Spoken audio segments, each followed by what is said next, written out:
Welcome to Low Ink Day 2. This is our first Day 2, which is super exciting. We have 100 plus teams. You probably heard. It's been all over Twitter. My name is JPEG. I am your host commentator, and I'm joined once again by Top Gun. How are you doing, Top Gun? I'm doing fantastic. Alright guys, we're just about to start brackets. Cracking.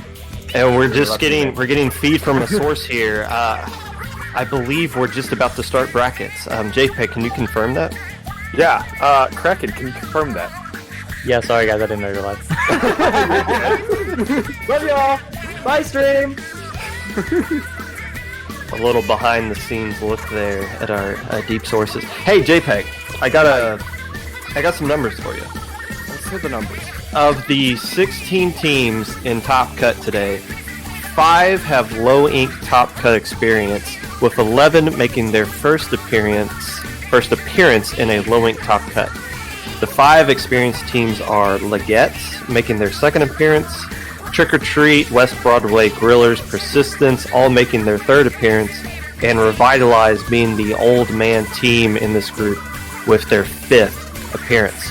Now, of the past 15 low ink champions, 9 have won it in their first and only Top Cut experience. So JPEG, if you're one of these teams, one of these 11 teams who are making their first appearance, you gotta be feeling pretty good that the odds are in your favor that you're gonna win this whole thing. Absolutely. I think it's worth mentioning, because of the large amount of teams, we're going to have multiple brackets running. However, the stream will only be watching the alpha bracket. This is the top 16 players out of 100 teams. Well, not players, teams. Excuse me. You'll have to be very skilled at this game to get up here, so you're watching the best of the best. And if several teams do drop out and Kitsa Clan gets bumped up in the Top Cut, we will make sure to put them on stream. So yeah, what are the brackets are up? Let's go take a look at that and see who specifically is playing who in the first round. We are watching the seed number 8, seed number 9 teams, Pure Divinity versus Trick or Treat, plus a new fresh dude called Kyo. Good team name. And they will be joining our room shortly. After that, we'll be streaming the winners bracket for Alpha bracket, which is the top bracket. You can find that on our Battle Fight if you want to look at it. I believe we do have a bracket command, which should be up to date on that. If not, we will fix that shortly. Otherwise, now we are just playing the waiting game, getting players in here. Teams, the tournament just started, so everyone just got notified that they're okay to start joining the rooms.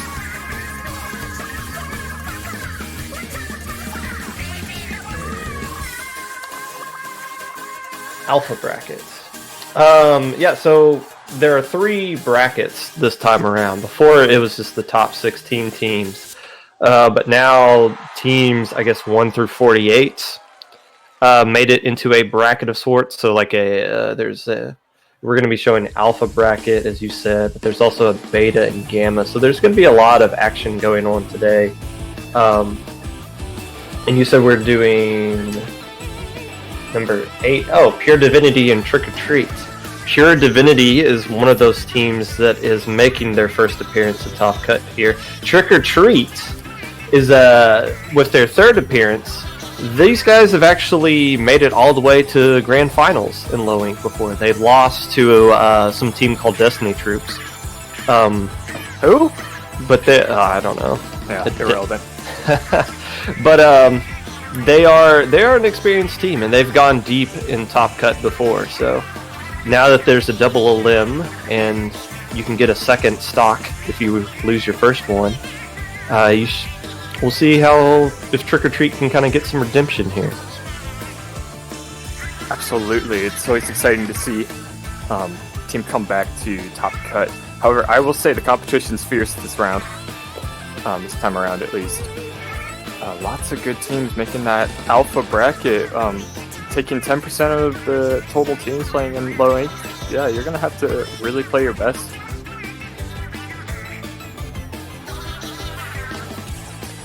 Let's see here.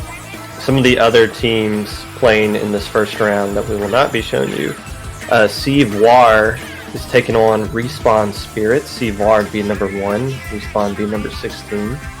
Number 4, Takedowns, taking on number 13, Elements. Oh, what is that? Tuzaki? How do you say that? Great question. Element T. That one. The number 5 West Broadway Grillers are going to take on number 12 Legettes. The number 2 Fresh Constellas, I'm sure I pronounced that incorrectly, is taking on number 15 Revitalize. Number 7 the Bunnies, taking on number 10 the Blitzing Duckies. So the Bunnies and the Ducks are going to be playing each other. Number 3, Persistence, taking on number 14, Triton Splatoon. And number 6, Blue Ringed Kraken, taking on number 11, Ouch Only. And both of these teams all the matchups in this first round are against teams that were in the opposite Swiss group. So for yesterday's Swiss stage, teams were split into 2 different Swiss groups. So everybody that was in Group A is now playing everyone who's in Group B in this first round. So these teams won't be familiar with each other, or they wouldn't have played each other in Swiss, at least in this opening round.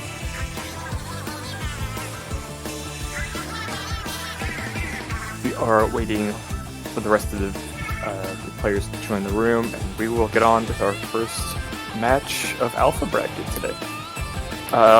Correct me if I'm wrong, this is a best of 5. Should be. And then yes. Losers rounds are best of 3. You are correct.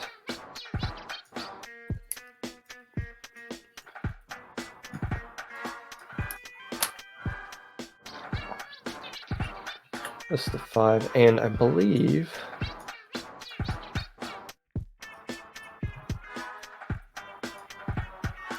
get up the map list here for this.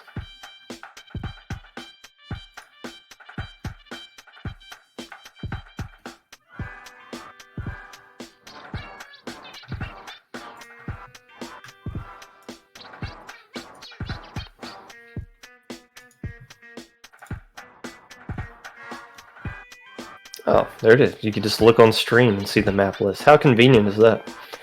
Shout out to Ink Farer for being an awesome streamer / producer for this whole thing.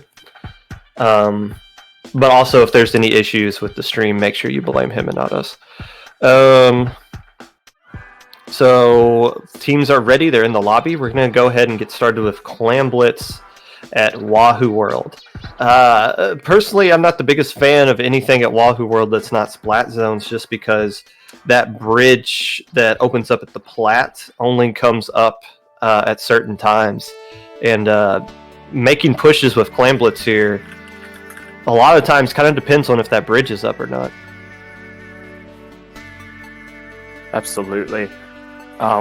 I don't think it's the worst Clan Blitz mode, but it can definitely be tough to defend and attack at the same time. Just because it's so straightforward to get to the basket.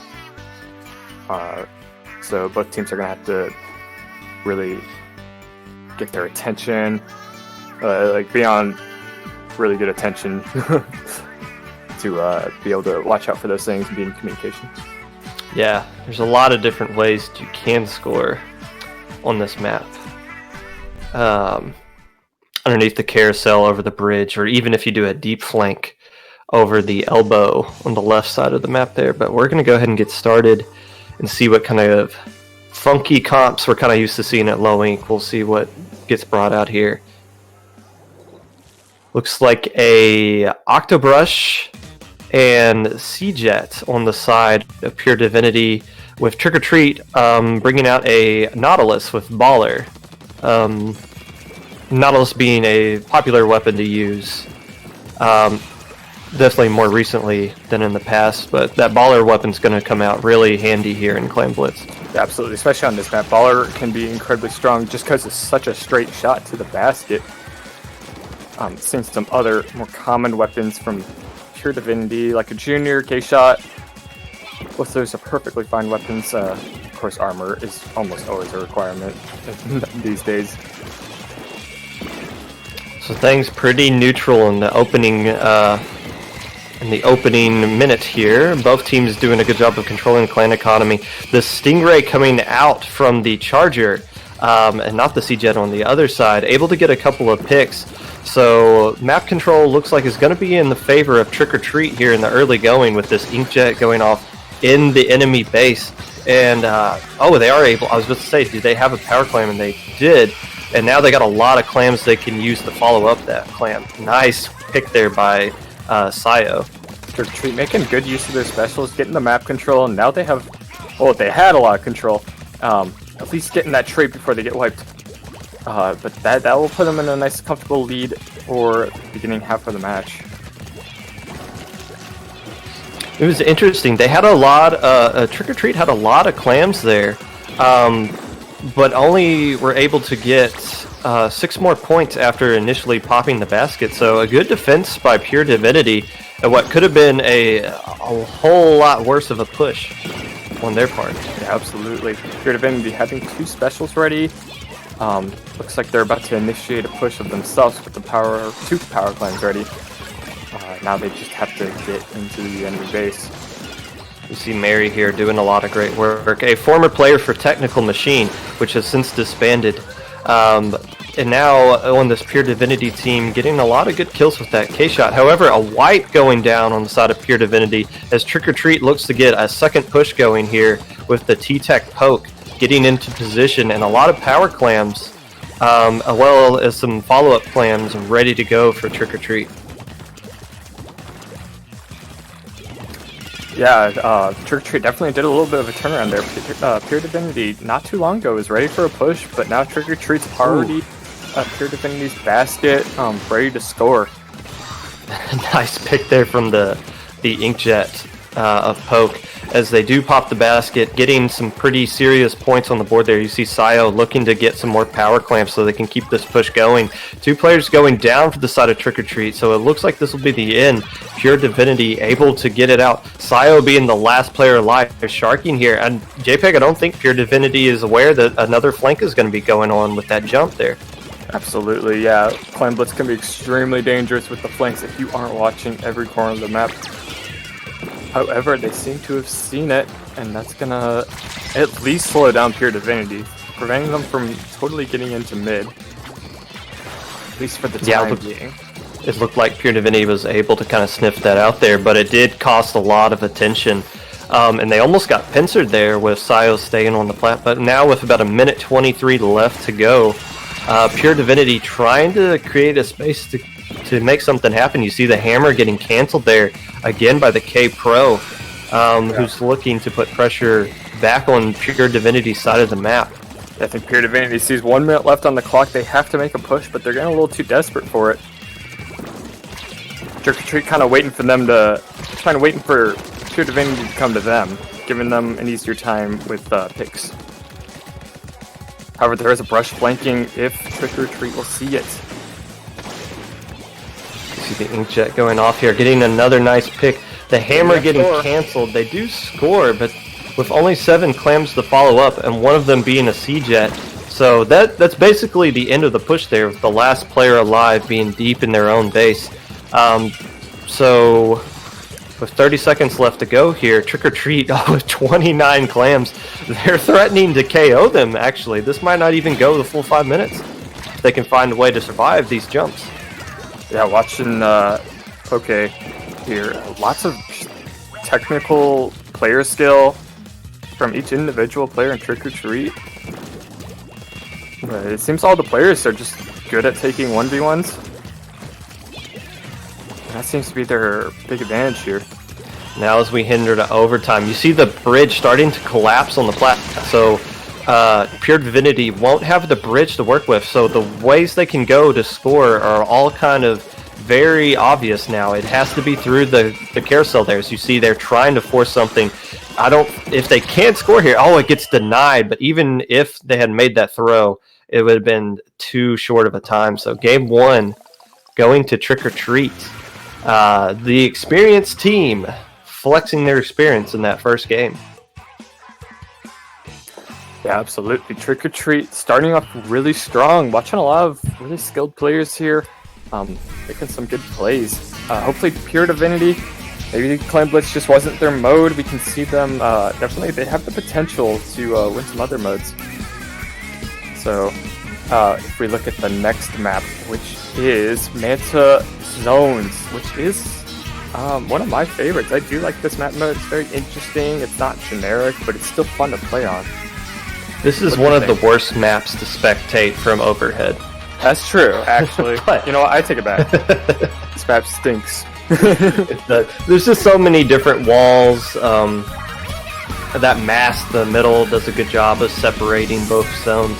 It's definitely a unique Splat Zones map compared to the other ones. Yeah, absolutely. And it's also an easy map to get locked out on. So it'll be very important for both teams to make sure that they don't get a full team wipe, or else it could end up costing them the game regardless of what the current score is.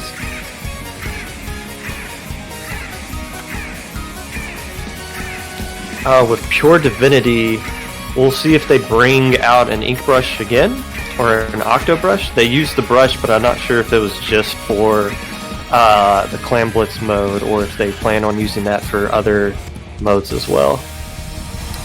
Yeah, and I think what the comps they had earlier were pretty good for most map modes, especially on zones. So I don't expect to see a full change, and they're already readied up, so I don't expect to see too much of a change.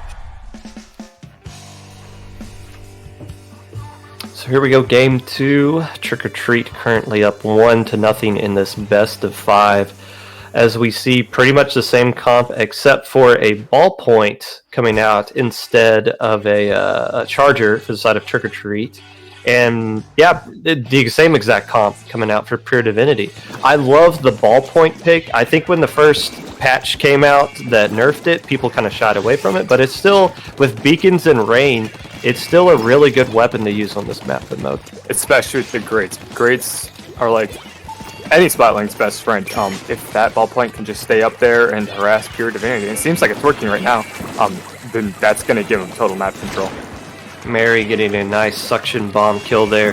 This Inkjet's gonna have to get a kill if it wants to stay alive, and it will not, as Mary takes it out as well.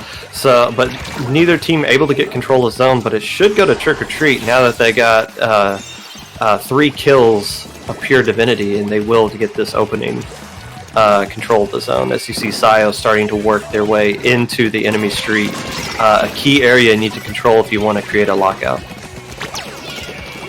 Pure Divinity armoring up, going all in on right. It seems to be working. Getting that, I think that was the pro out. Kind of overextending. They don't have the zone quite yet, but that's going to ensure that they can easily get it. Yeah, you saw the T-Tech, or the K-Shot there, getting a little separated from the rest of the pack as Mary and co sniffed them out. However, Melvin with the Inkjet Nautilus this time around, as opposed to the Baller one. Popping Inkjet and getting a lot of height on it coming from the bunker there. Able to get an assist or two and barely survives the landing as well. And here we go. There's the full wipe that Pure Divinity needed to avoid. And you see Trick or Treat is looking for some candy in the enemy team street. Yeah, going in on the spawn, that might be a little risky, but you know, whatever slows them down, and they're losing zone control, so that's what I mean by risky, but they get it back quickly. Yeah, they're locking down this left mass area over here. Pure Divinity starting to flush some players out, but now, as you see Pez Pop getting drowned in purple ink there, they're well aware of where this brush is. And that's never really a good thing when your Hush always survives that bomb. I thought that bomb was going to get him, but they must have gobbled it up with the hammer. However, Trick or Treat, with all 4 players alive and in the middle of zone, threatening to get this KO here as we approach about 2 minutes and 20 seconds left to go. With Mary going down and one more side of Pure Divinity, this should pretty much do it. Yeah. Trick or Treat doing a good job locking them out that game. And that's what just led him to the victory. Zones can really get out of control pretty quickly if you don't take care of those penalties. Or like at least add penalties to the other team. Retreat going 2-0. Not done yet, but they are 2-0 against Pure Divinity. One more game and they will win if they win that game in this best 5. No, I thought it was interesting. They Pure Divinity kept the same comp pretty much. Including the custom jet. I guess Stingray kind of works out on that map because of how long it is, but since the patch came out where Stingrays are not as powerful going through walls, and you're pretty much going to be firing through a wall on that map at all times, kind of an interesting pick. But now that we move to Port Mackerel Tower Control, I would assume the C-Jet would automatically ready up, because that is such a no-brain weapon for this map. No-brain weapon for a no-brain map. But Pure Divinity with their backs already against the wall, they lose. They are not done, but they're going to have to go to the losers bracket, and then their backs will be against the wall for the remainder of the tournament. Whereas Trick or Treat wouldn't mind getting this win right now so they can go on and advance. Both teams almost ready, just waiting on 2 more players. And we can start game 3, which could be the last game unless Pure Divinity secures the win. Yeah, Pure Divinity readied up really quickly. I guess they want to use their same comp yet again. It's obviously what they like to do, and it works out for them. So we'll see how it works out with tower control here. We see pretty much the same comp. Wait, no, actually Trick or Treat's the one pulling out the C-Jet now, and Pure Divinity dropping the C-Jet for the Vanilla Charger. Yeah, Ray in a double armor. I think that Ray for Pure Divinity could come in handy if they can use it at opportune times, especially on this map. Ooh, accidentally popping. They do have this double armor comp, but they accidentally pop it at the same time there. Probably a little bit of nerves being down 0-2 with your backs against the wall for this decisive game 3 for them, but a good opening push regardless. Yeah, tournament nerves are always an underrated point. Like, these players, I mean, Top Cut's always a little intimidating, so... but Pure Divinity almost clearing this checkpoint. This checkpoint's really important. No, not quite. But that checkpoint's incredibly important on this map. It's pretty hard to pass. They're not quite done with this push. It looked like they were, but they still have more players alive, even though we see the Nautilus doing some work on that tower. So Pure Divinity going to keep the tower, and a nice pick by the Charger there. Pure Divinity's going to keep the tower on the Trick or Treat side of the map, and with armor being popped here, like you said, this checkpoint is so critical to get past because it's very difficult to do so. But Trick or Treat with more players alive are and a nice double there. I see the Ray come out too, and Ray's really strong in this map. I don't think we're going to see it. That sniper did back out, but didn't pop it in time. Yeah, looking to save that Ray for defensive purposes. Oh, you see them trying to take out the Ray before they can even get it off, and they do. So that's going to be big for Trick or Treat as they approach their first. Oh, no, wait, no, they already cleared the first checkpoint. They're looking to take lead right here. Yeah, within a couple seconds, Trick or Treat just gets all map control, and now they're going to pass this checkpoint. At this rate, at least. Yes. Watching it. The script getting completely flipped by Trick or Treat there. Now, with the K-Pro, the last one alive, the tower will get pushed back to mid, but the checkpoint did get cleared by Trick or Treat, and that is huge for them. As we see a Stingray coming from the tower, it's going to need to get a couple of picks if they're going to be able to find a way to get past this second checkpoint. And they don't see the flank coming out there by the C-Jet. Gets the pick on the tower. The Pure Divinity earlier in the round definitely showed potential for this map mode, so hopefully they can make a turnaround in the next 2 minutes. But it looks like Trick or Treat, yeah, getting some good picks off, and they are going to continue pushing. Yeah, they just lose their K-Pro player. As you see, Melvin trying to get a pick there on Mary is able to do so, popping Inkjet, but in a bit of an awkward spot. I don't know if they're going to be able to find someone. They do find the K-Shot and do get an assist, so with 2 players down, and now Melvin riding the tower along with Boo. We'll see if Pure... Oh, wait, no, this is Trick or Treat. Yes. That's making this push here. 1 down each side. 2 minutes left. Oh, good flank by Mary. But not quite going anywhere. But it might slow down Trick or Treat. Getting a little distracted by it. This is about 1:30 left to go now. Trick or Treat with a checkpoint lead and the tower being pushed on Pure Divinity's side of map, as you see Melvin looking to get in control there. We talked about Stingray being very important on this map and mode and very useful. We've only seen a couple of Stingrays come out for the side of Pure Divinity, and the one time that Stingray was used in a critical situation, we saw it immediately get canceled, so that might be the difference going on right now. Yeah, absolutely. Pure Divinity having an opportunity to push with the Stingray ready and missiles and armor. This is going to be a strong combo if they can pull it off. They can. Pure Divinity does have Stingray ready. However, the Stingray user is currently riding the tower and does get taken out before they can get in position to fire that thing. Can they get past this checkpoint? They got to dodge the shots from this C-Jet, and they're doing a somewhat good job. However, bombs coming in at the right time. Mary's in a 1-3-3 situation. That's not going to end well. And with about 20 seconds left to go, Pure Divinity needs to start picking off players and get on tower if they want to force overtime.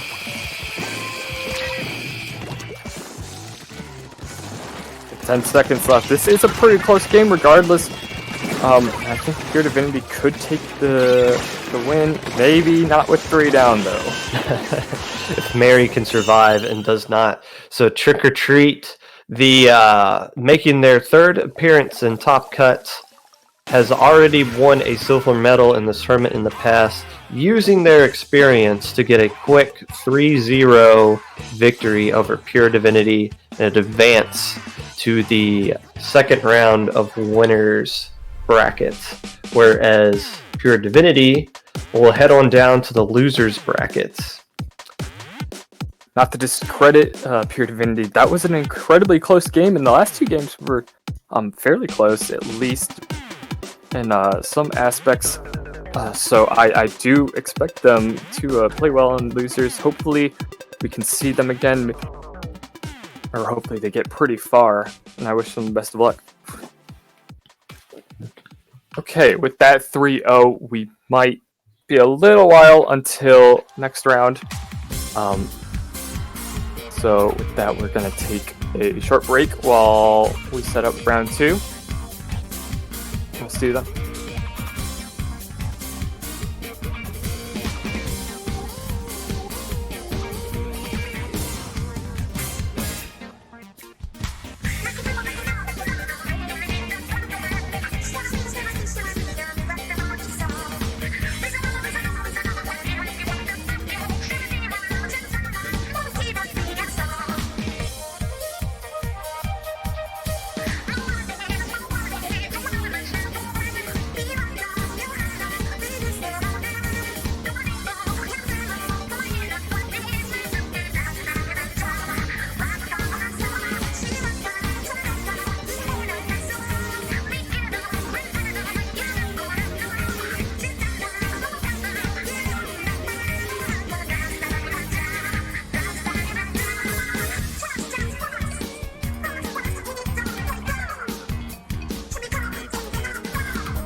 Alrighty, we're ready for round 2 Alpha Bracket. If you're just tuning in, this is Low Ink Day 2 Alpha Bracket, which is the top 16 teams out of 100 teams. That's the TLDR. We are about to watch West Broadway Grillers versus Element Siki. I don't know how to pronounce it. I'm gonna call him Element. That's how it's gonna be. Yeah, we asked for a pronunciation of it, and they just sent us a butterfly emote. Yeah, so. I don't think that's how you say it. So, Element it is. Element. I'll take a risk and say it's Tuzki. But we're just gonna call him Element. We don't want to say it wrong. I'm also ignorant American born and raised in Kentucky who can't pronounce most English words anyway, so probably best I don't mess with that. Clam Blitz at Sturgeon Shipyard. The Grillers, Devi has been known to use a wide assortment of splatlings. This is I like using Hydra on this map. I think if you can get a long-range weapon like a Hydra or an E-Leader on the enemy, great. It's pretty much game over at that point because you control the entire enemy court. For Elements, not too familiar with them, so I don't really know what to expect. But they've already readied up. Yeah, so from what we've heard, Element has been around since Splat 1, so hopefully, they're a really good team, good friends together, very skilled. So I'm kind of excited. I don't remember seeing Element play before. Perhaps I have. My memory's just failing on me. So Element is the number 13 seed. They beat Takedown, the number 4 seed, 3-0. The Grillers, the number 5 seed, beat Leggett 3-0 as well. So both of these teams coming off of dominating performances in round 1 and look to continue that in round 2 as we go ahead and get started with Clam Blitz at Shipyard. Looks like a heavy remix for the Grillers and no anchor weapon coming out for Zuki. Instead coming out with the H3D and nozzle nose, and L3 nozzle nose. So, an interesting comp you don't see too often coming out from Element. Yeah, from what we heard, Element is an EU team, and West Broadway is NA, correct? Yes, yeah. Yeah, so, we might see some meta changes. A lot of EU teams play different from NA teams, and I always love watching these kind of matches where you got two teams that have different play styles based on their region. With these teams that were, if that is true about Element, that they were a team that used to play a lot of Splat 1, as they almost get a wipe here, it's interesting to see how they play Clam Blitz, considering it wasn't in Splat 1. But obviously, now that they have, they do get the opening push here, but losing 2 players in the process. If the H3D can shark out here with those 6 clams and find a way to get them in, this could be a pretty decent push to open up with. And wow, it's still going on actually, as we see Devi here trying to force players out with that remix going up to the snipe. So not a bad opening push there for Element. I think Element has a huge advantage with team play. They've been playing for a while, as far as I know, so probably in great communication, and they are in sync with each other, and it's showed so far. That first push was very well executed. As we might see another one already, if they can just make a clam. They're pretty close. They're keeping mid they're keeping a mid presence. Joanne getting a nice fall off kill there. That's going to be a lot of clams. Yeah, they're playing incredibly coordinated. Joanne was ready for those clams. Yeah, and in a good position to throw them too. It's very aggravating when you're defending, when you have somebody up on your snipe, especially with a lot of clams like Joanna did there. But this push will end, but Element should be staying in this, on the Griller side of the map there. Instead of, actually no, they're going to use Baller to kind of escape and hold control of mid for now. But as we reach the halfway point here, it's been all Element in the opening 2 minutes and 30 seconds. This map's incredibly hard to get mid control back, especially with the pushes. Like, if you can get those top grades, pushes are incredibly easy on this map. So if West Broadway can just take out mid, get them out of mid, and just play a little more aggressive, then they could easily get a lead back. Yes, as we see Jim getting caught in the fight club underneath the bridge there in mid. And another push coming off for Element. However, they don't have a lot of clams to follow up with it, and a few players going down. So a push, but they redeem literally nothing out of that as they don't even get through the penalty points. Oh, and kind of a mistake on the Grillers' part is they don't pick up the Mercy Clam, so they won't get an extra Mercy Clam off of that push either. Little things like that can add up in Clam Blitz quite easily, as we see Element just going in. Very aggressive team, and it shows with their no backliner comp. The single pro just going in to maybe score and stop a potential push from West Broadway. West Broadway getting one claim in, but they don't really have much to follow up with. We do see the bubbles, which is getting splat. One claim sitting next to that. I don't think they're going to get it, though. Yes, a nice camping on the jump there of that jumping power claim that would have got the Grillers down to 60. And the bubbles coming out, you felt like those bubbles could have done a lot. However, they just kind of floated away in an awkward spot, and Element was able to just stop the push there. It's a nice hammer kill coming out from Peppy, who is now going to create an opportunity for teammates to jump to them with power clams. And once again, we're seeing all Element in this match right here. Who might threaten the KO as well, with only 12 points remaining, 3 with all these clams they got left. One more left. Not quite gonna And there it goes. There it is. Those crates are dangerous. I don't think West Broadway Gillis was watching it, but that's a pretty tough map to secure. So maybe West Broadway will get a win on a different map. But for now, Element is showing dominance. Yeah, the Grillers, with a comp like that, the more aggressive comp that Element was bringing out, the key for the Grillers would have been to keep Devi alive and let her abuse the range she has with the remix there. But it seems like Element was able to do just whatever they wanted to do, imposing their will on the Grillers in that first game. So now we're going to head to, what is it, Splat Zones at Port Mackerel? Ugh. Seeing a lot of port today.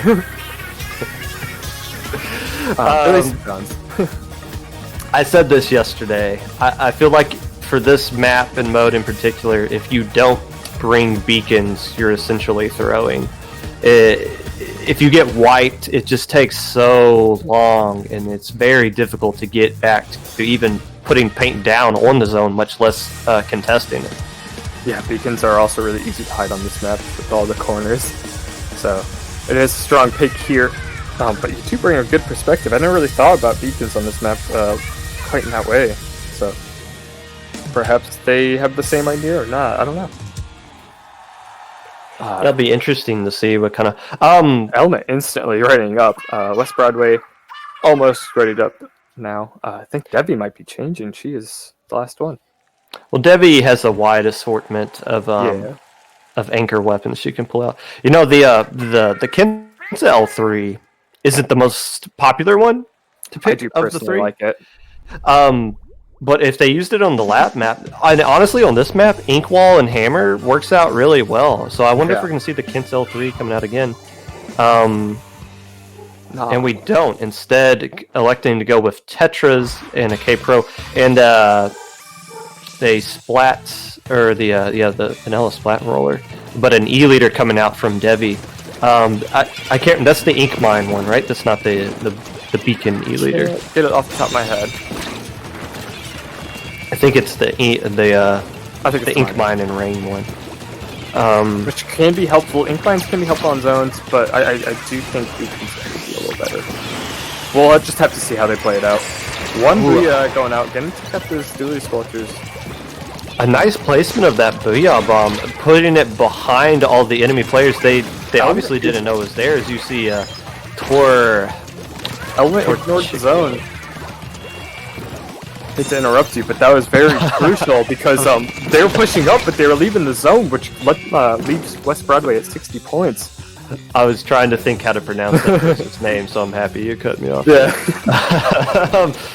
Oh yeah. So Grillers do have the lead, but the control of the map is currently in Element's favor, as they're trying to get this lockout phase here. Which, once again, once the enemy has control of your court, it can be very difficult to get out of. But with 2 players down, and you see Sam. Actually, here's an interesting thing. Sam is the one backline. What weapon? Yeah, I was is about to Debbie mention using? that's not Debbie. Sam seems to be doing a good job. Sam got a really good snipe, which got him onto the zone. So, I was about to say Debbie must be definitely a using calculated choice. Debbie going in, getting a pick. I think backliner is going to be a strong pick for West Broadway at this rate, if they can keep up that kind of those kind of shots.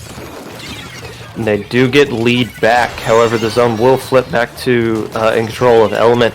This game's really going to come down to which team can get the first wipe at this point from either side. As you see, Pepe here trying to take control of zone, or the court of the Grillers here, pushing deep, getting a trade with the CDS there. So the Cloud could get out of the way. There we go.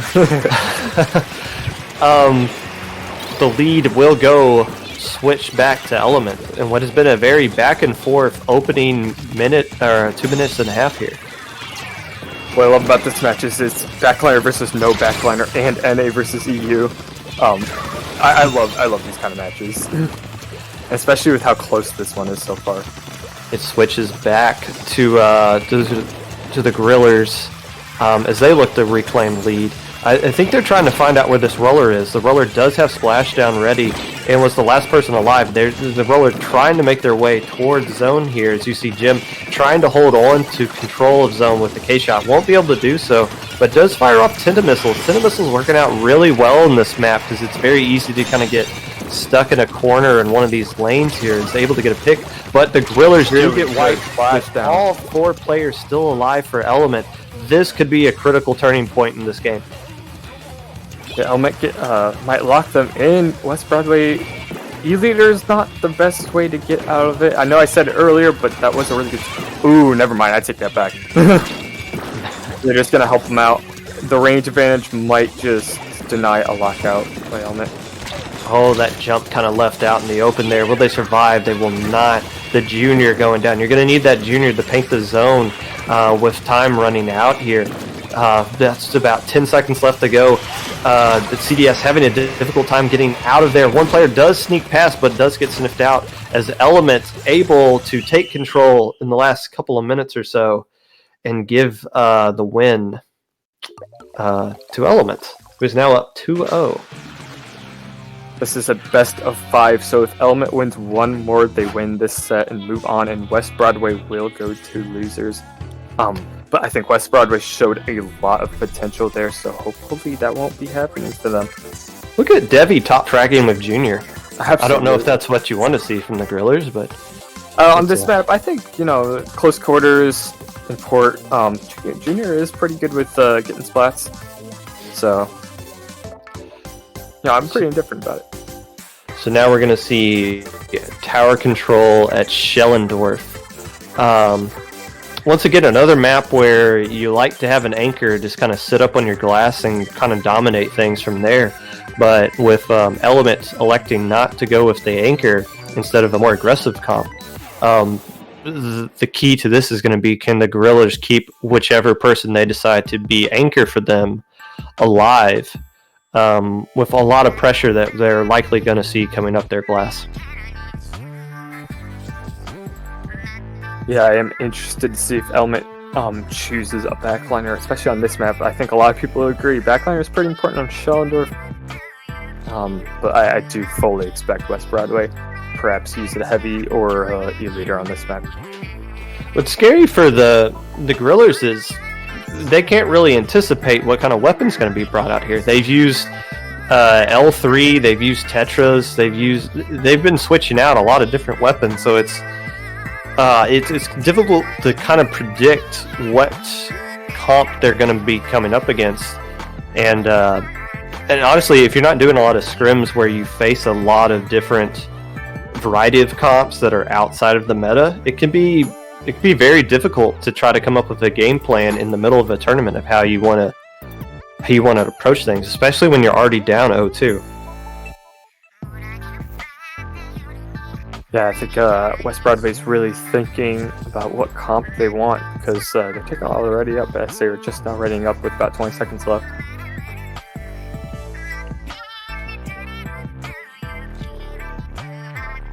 The Grillers, one of those experienced teams we mentioned, making their third appearance in Top Cut. Elements being one of those teams that is making their first appearance in Top Cut. But again, as we mentioned before, the teams making their first appearance 9 out of the 15 times has won this whole tournament. So maybe coming in without any experience is going to be working into Element's favor here, as we see a Nautilus coming out for the side of the Grillers and a shooter-heavy comp coming out for the side of Element.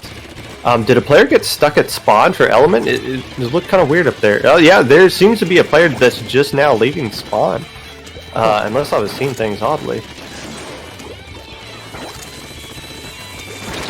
But either way, we do see a trade. Actually, 2 players going down for the side of the Grillers in this first opening 30 seconds. And a nice pick there by Sam with the Inkjet Nautilus, a weapon that's being really popular recently. But lead will currently go to the Grillers for trying to get a good push here, getting past this first checkpoint that's really easy to get past, but this more difficult second one is coming up. I think West Broadway has definitely an advantage on the defensive end with their backliner. However, they're doing a pretty good job keeping mid control up until now. Element has a great opportunity to push right now. With the Ray coming out, though, that might prove difficult.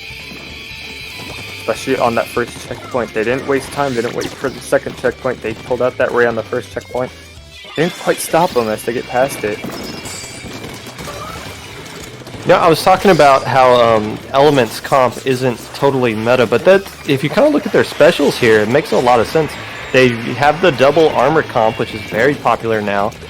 They're able to get a wipe on the Grillers, and there's no armor for the Grillers to kind of complement the Inkjet they have with the Nautilus. So as they're going to easily get past the second. Oh, an unfortunate slip off the tower there, but we'll still able to easily get past the second checkpoint, and possibly this third here if they can survive the Inkjet. Inkjet might slow them down, but at this rate, I don't think it's going to do too much to help them without support from teammates. So you see a Booyah come out on the side of Element, going to the victory. Oh, they do get sniped. All of West Broadway is here to take out Element, which will give them another fighting chance. Perhaps they can take mid back in time and get the lead last minute or something. Once again, we're seeing Element doing imposing their will on the Grillers as we've reached the halfway point in this game. 9 remaining for Element. They clear all 3 checkpoints in one push. As you see, Devi's got the Stingray ready, is going to jump out and to possibly use it here to stall this push before it even gets started. But with the K-Shot going down for the Grillers, and not a lot of painting weapons that are alive, it's going to be hard to outpaint Element here, who is once again in complete control of this whole map.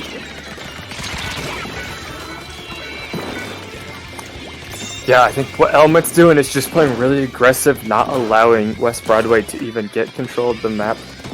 However, looks like West Broadway is getting mid-control. Hopefully they can keep up this momentum and get up to 9 points, which is quite a bit, but I think it's still doable.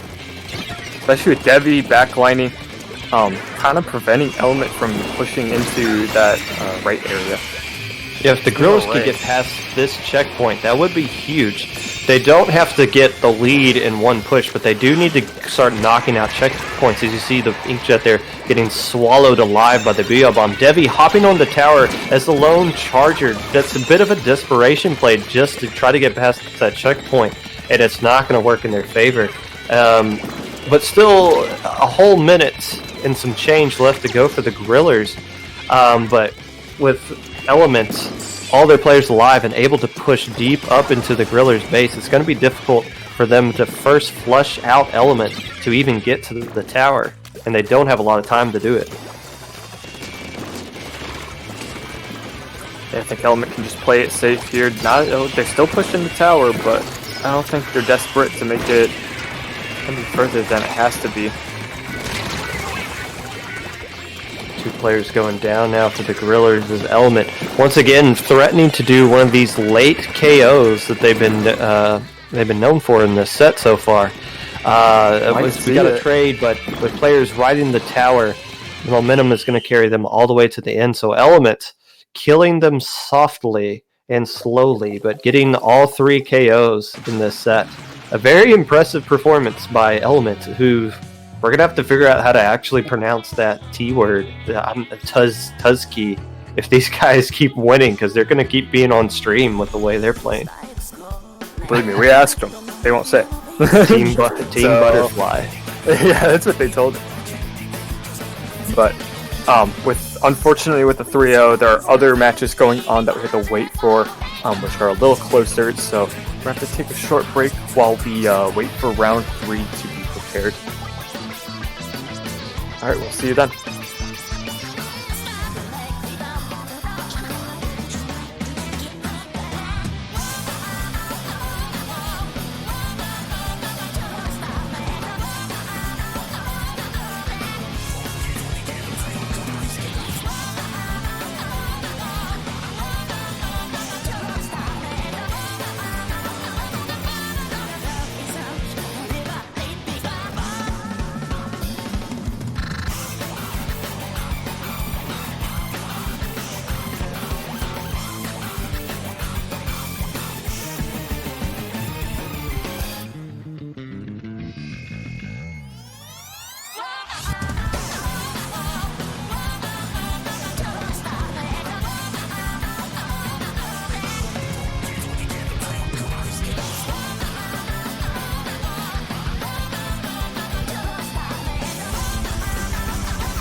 Okay, sorry about the delay. We are getting ready to start round 3. And we are watching the Bunnies versus Ouch Only. Oh, you mean Kenta Clan, right? Oh wait, no. Wait. Bunnies, my bad. Let me squint. Nope, that says the Bunnies and Ouch Only. I don't know anything about either one of these teams. I was hoping you I think Levi was on a team called Project X back a couple of Ludi seasons ago. But other than that, I don't know much about either one of these teams. So this will be exciting for us to see some bunny taking on Ouch Only action. Let's see, I guess we could just say that the Bunnies are the number 7 seed. They've beaten the Blitzing Duckies 3-1 and Fresh Con Stellis 3-2. Ouch Only beat the Blue Ringed Krakens 3-0 and Persistence 3-2. So both of these teams upsetting the number 2 and number 3 seed to get to this point. So in very close 3-2 matches as well. So we'll see how these teams handle it coming off of close game 5s to come back into this this Clan Blitz at main stage game here. Yeah, so we're going to be starting off Clan Blitz Starfish, and normally we talk about comps, but again, we don't really know much about these teams, so I'm looking forward to seeing how they prove themselves in this set. Yeah, as you said before, their last 2 sets were incredibly close, so I do expect this set to be a little close too. Unfortunately, our last 2 sets we watched on the stream were 3-0s, so maybe we'll get some more action in this set. I'm looking forward to possibly seeing some more games here. All we could do is hope. Yeah. At this point. I can tell you for Starfish main stage, Clan Blitz, a map that's known for its flanks, so maybe we could see some brushes coming out here. But I don't know. I guess we'll find out here. Welcome to the debut of the Bunnies and Ouch Only. Their debut into these. When one of these teams becomes really well known and big, this is going to be the first match. This is historical. Yes. We're here. You're here. You're witnessing history, obviously. The Splatoon 30 for 30 is going to start with us commentating this match. So let's get it going.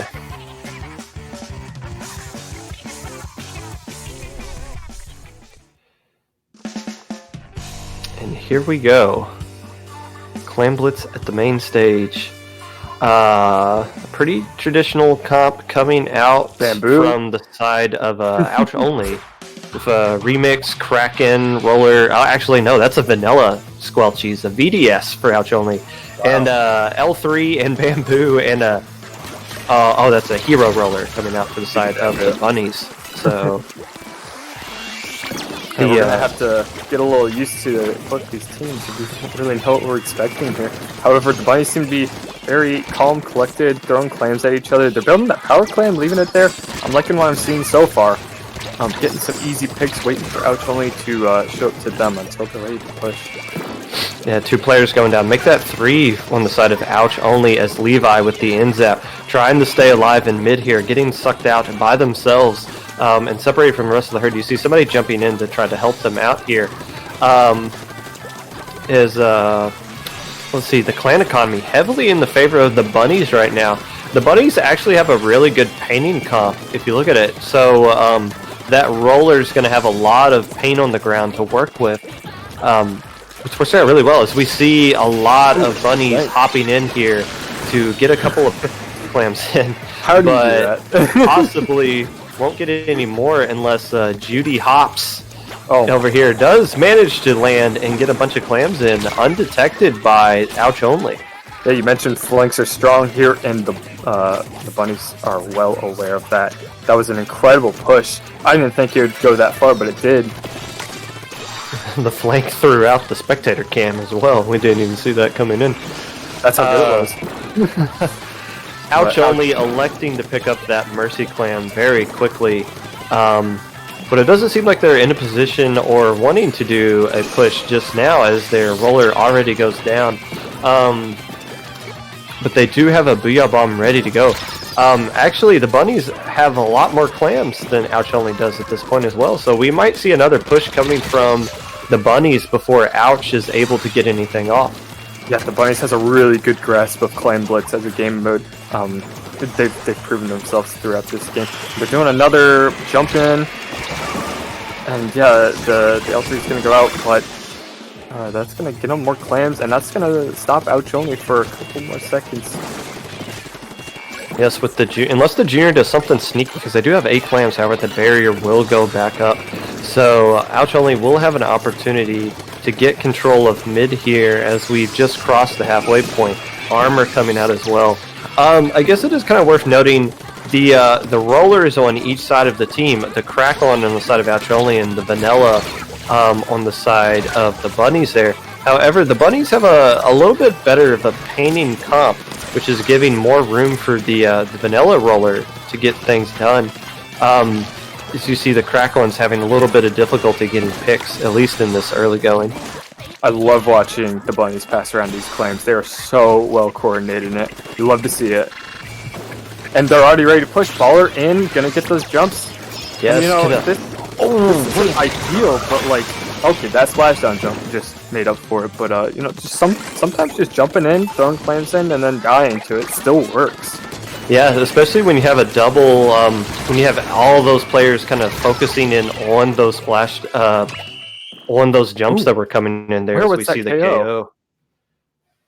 I couldn't see that. Yeah, that was sneaky. Some sneaky rabbitses coming out here from the bunnies. But yeah, I mean they saw the jumps coming in with the baller. It kind of lets you mention the jumping baller technique. Not the sexiest technique, but it does get the job done. Especially when you're playing against a team that might be a little bit shaken from what was a long 3-2 win in the previous round. And coming out and getting punched in the face very quickly. So, yeah, a nice play by the bunnies there to take advantage of that as we move on to game 2. The bunnies proving to be really strong at Clam Blitz. We'll see if they can keep up this pressure on other game modes. But again, we still don't know too much about these teams. This is their debut on stream. Well, we did see the bunnies use a bamboo instead of a traditional anchor weapon. We've seen a lot of people do that for Clam Blitz, but now we're at a mapping mode where anchoring isn't really very strong, so we might see more bamboo coming out here for the bunnies. Yeah, I don't totally agree with you. Bridge is a really strong spot to be in for a backliner. However, I don't think backliner is required for this map. So I do get where you're coming at here. For the side of Ouch only, we'll see what kind of if they elect to bring a roller back out. Beacons can be good on any map, but I don't think we'll see the Crackle-On here. If we're just going to throw out crazy weapons, I think I would like to see a Kensa roller come here. That'd be pretty exciting. Bubbles can be very helpful in this map. So you just love to see weird weapons in general. So I'm hoping for anything weird on stream today. We've been seeing a lot of weird stuff already. Yeah, it's been good entertainment too. Buck team's ready up, so we are going to get into game 2.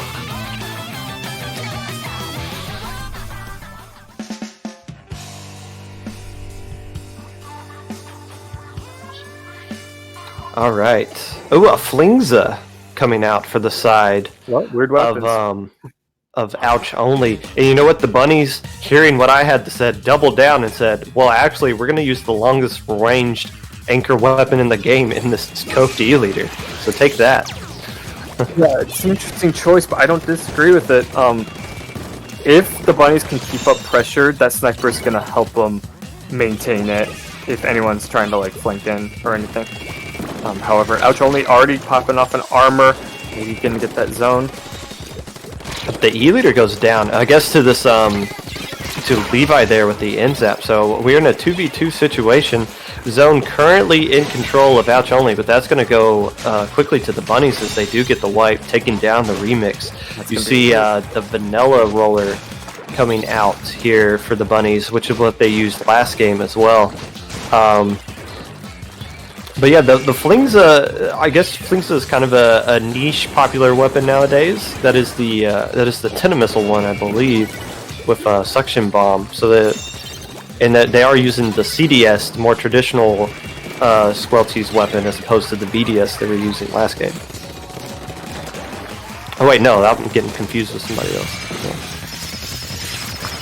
That heavy on bridge, like I mentioned before, is going to be getting some good picks. Going to prevent Bunnies from pushing any further than they already are, and Ouch Only is going to be able to get the stun thrown at. See the E leader here trying to get control of bridge from a deep, safe distance at their own car. I guess it does have the range with that scoped one, maybe depending on how much main power up they have, that they could reach bridge from that safe spot. Oh, a Suction Bomb hiding around the corner there gets a nice pick. But the Bunnies threatening to lose control of lead here, but with 3 players down, they are able to cap it just at the right time to hold on to lead, as 2 minutes have already gone down in this game. Yes, that was an incredibly close tap, and now the Bunnies has control.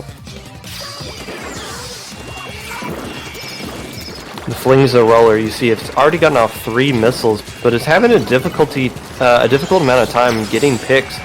This is something we saw in the last game as well. Map control has been heavily in the favor of the Bunnies, and that's created a lot of issue for the Roller on the side of Ouch Only to get into position to make some key picks that their team really kind of needs right now. But they do have control of zone, as you see, and a lot of specials coming out for the side of the Bunnies. But the NZAP does go down for the Bunnies before they could pop armor, along with that E-Leader. This Roller's the last player alive. Well, they're going to know where the Roller is now that they just knocked out Levi. But the zone will stay with Ouch Only for now, and with just a few penalty points to get through, will they be able to get lead? And gosh, the zone keeps flipping back and forth. It does eventually switch to full control of the Bunnies, so the penalty points will reset for Ouch Only.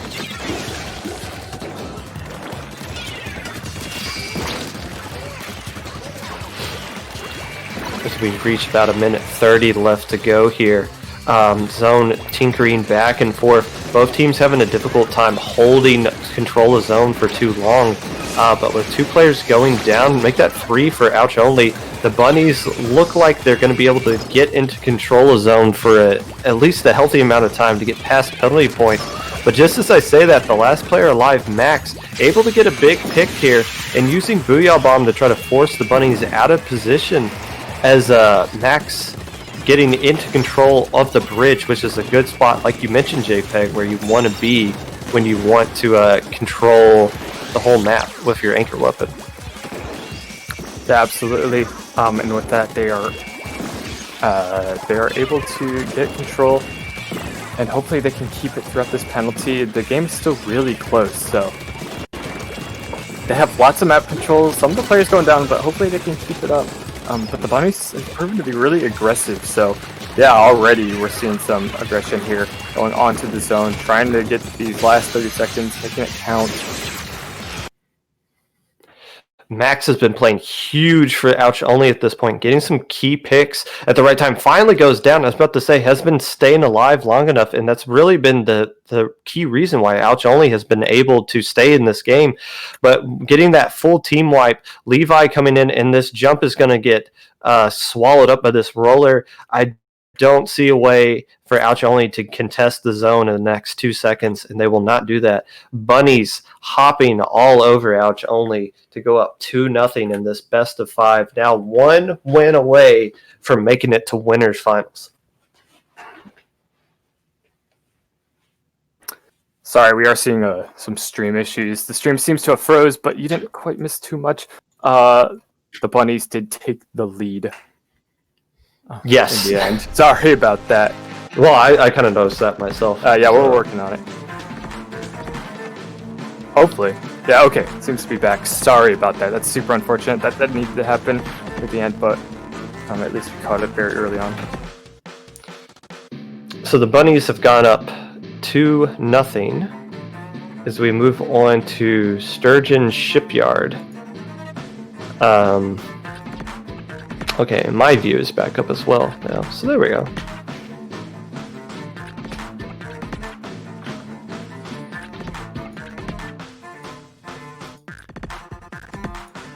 Okay, yeah, 2-0 on the side of the bunnies and a best of 5. So next map we should see the Sturgeon on tower control. And so far the bunnies has been very dominant, but last game was a lot closer. So maybe Ouch Only come back with the Sturgeon tower control. This is a pretty odd map, at least in my opinion. I do like it for tower control though, so what do you think? That first checkpoint that you get across, it's not the most difficult to get past, but it does take a long time to get past that checkpoint. But the second checkpoint is usually, if you can get past that second checkpoint, you're usually in a comfortable position to win the whole match. So it'll really come down to who can defend that second checkpoint the best, or if they can just do, if they can prevent people from getting past that first checkpoint. As far as comps go, Ouch Only has rated up very quickly, so I think we're still going to see that NZAP. Maybe the Flingza roller here. I'm not too familiar with foil Flingza roller as far as what it can do, but the comp itself, suction bomb and antenna missiles, can be very good for tower control.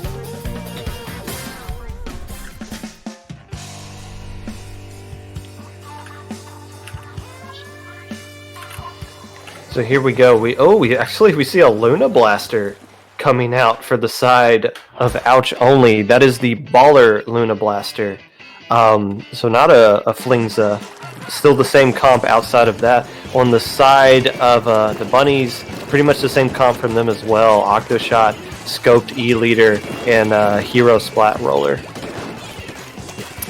Yeah, I'm already seeing 1 down inside of Ouch Only.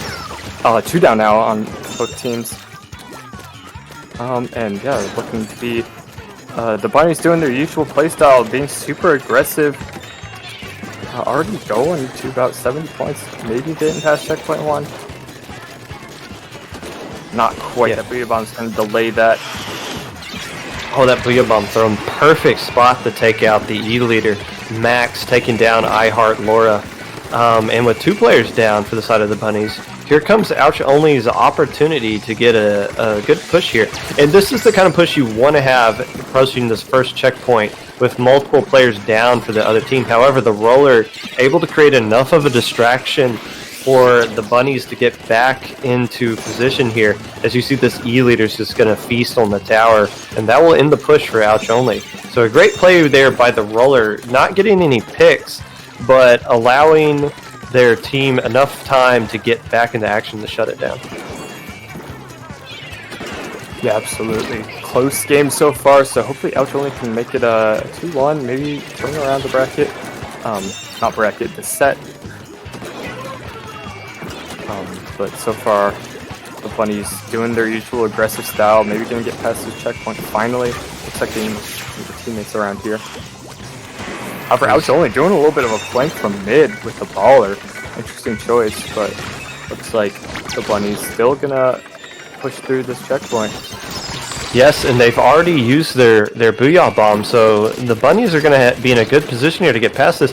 However, Haku making a very nice play there and now pushing up. So what could have been an opportunity for the bunnies to get past that critical checkpoint has been shut down. Yes, yet again by Ouch Only, as we see a very nice flank coming here by Haku to see if they can move with their rain to keep control of this great area, which is where this E-Leader is trying to get to. Oh, but a Booyah Bomb coming from the tower. They need to stay on and get past this checkpoint, and they will do just that. So what is looking like a very nice push here by Ouch Only, as their players in a great position. Absolutely, but this sniper from the bunnies might prove tough to fight against on that tower, especially from spawn. However, it's not all bad because Ouch only has a huge lead now against the bunnies, which has proven to be incredibly aggressive team as they all go to the right side and get map control. All of their specials are ready though, so Ouch only is gonna have to put it into overdrive with the defense. Yeah, getting past that second checkpoint is extremely difficult. So for Ouch only to be 3/4 of the way past that checkpoint is huge, and is honestly a score you can win off of. However, the bunnies are still going to have a difficult time. They're still struggling to get past this first checkpoint. Every time it seems like they are going to do it, there's always somebody, usually the CDS, that's just getting around and getting a nice double pick there. So with about 1:20 left to go, as we see a fight down here in the Fight Club, a nice little 1v1. The CDS versus the Octoshot. Oh, but somebody comes in and steals a kill. That would have been a great 1v1 to see on stream. But here we go, Ouch only approaching the second checkpoint yet again. The Pop Me Armor still haven't just thrown a Booyah Bomb. We're going to see another special. Ooh, Luna goes down. That's going to be that push there. But that is still going to slow down the bunnies, who are in the losing currently. So it still works out in the end. Do you see the KAs at the top of the screen here? Look at what the CDS is doing. The CDS is absolutely refusing to let Ouch only lose in a 3-0 sweep, taking a commanding 17 KA with the remix on the team only getting 8 so far. And we do see the NZAP popping off of a high KA for the side of the bunnies as well, but it's not enough. The CDS taking all just complete control of this game so far. Yeah, right now, all of the bunnies on the tower, they're getting their specials pretty close. This is it. They have to get past this. They have to get a lead right now. And right now, oh, look at this great pincer going on. Going behind, yeah, that's some incredible communication. And just in general, very impressive play by Ouch only. However, that's going to be it. Okay, wow. Good stop. So Ouch only facing being swept 2-0. The CDS player, Haku, saying, nah fam, we're not going down just yet. Absolutely taking over that game and leading their team to a very nice win here on the tower controlled map.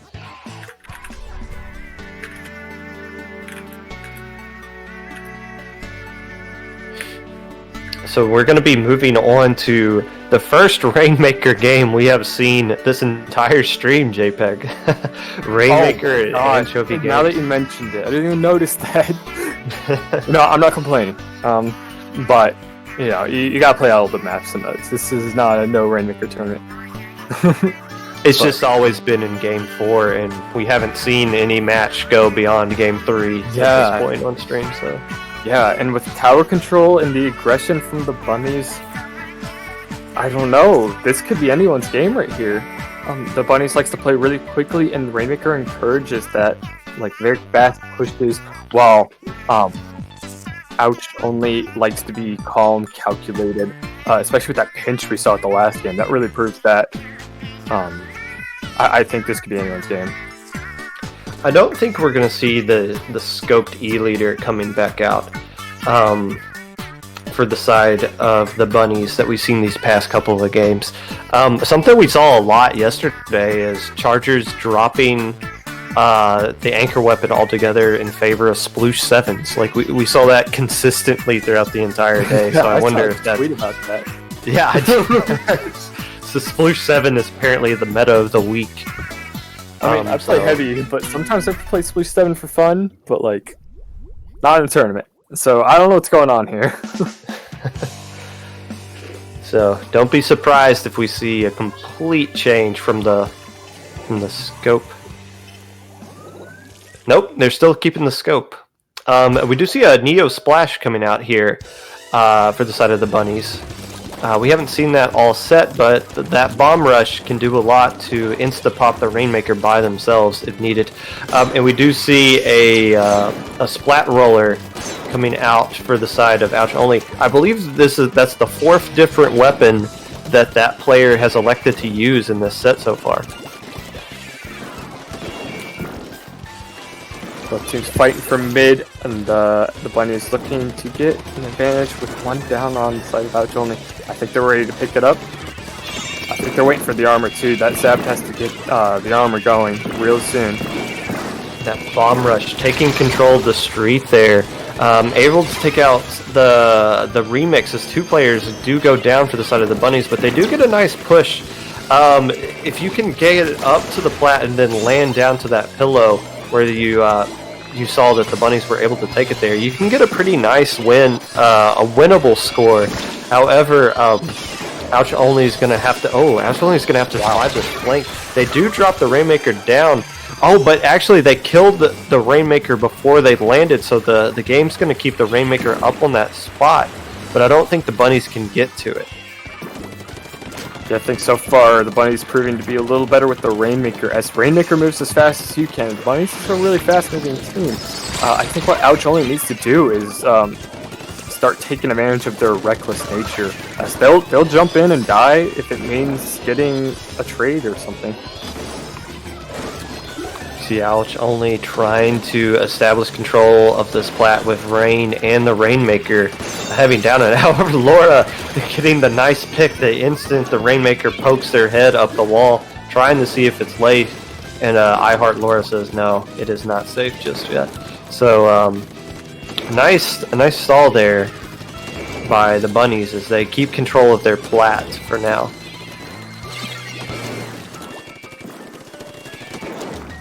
Seeing Ouch Only attempt to make a push. They are getting a few down, a few picks, but not going to be enough to get a major push through here. Yeah, they switched course. They were trying to go up that wall over by Arcade on the plat. Did they get? I guess it's like a.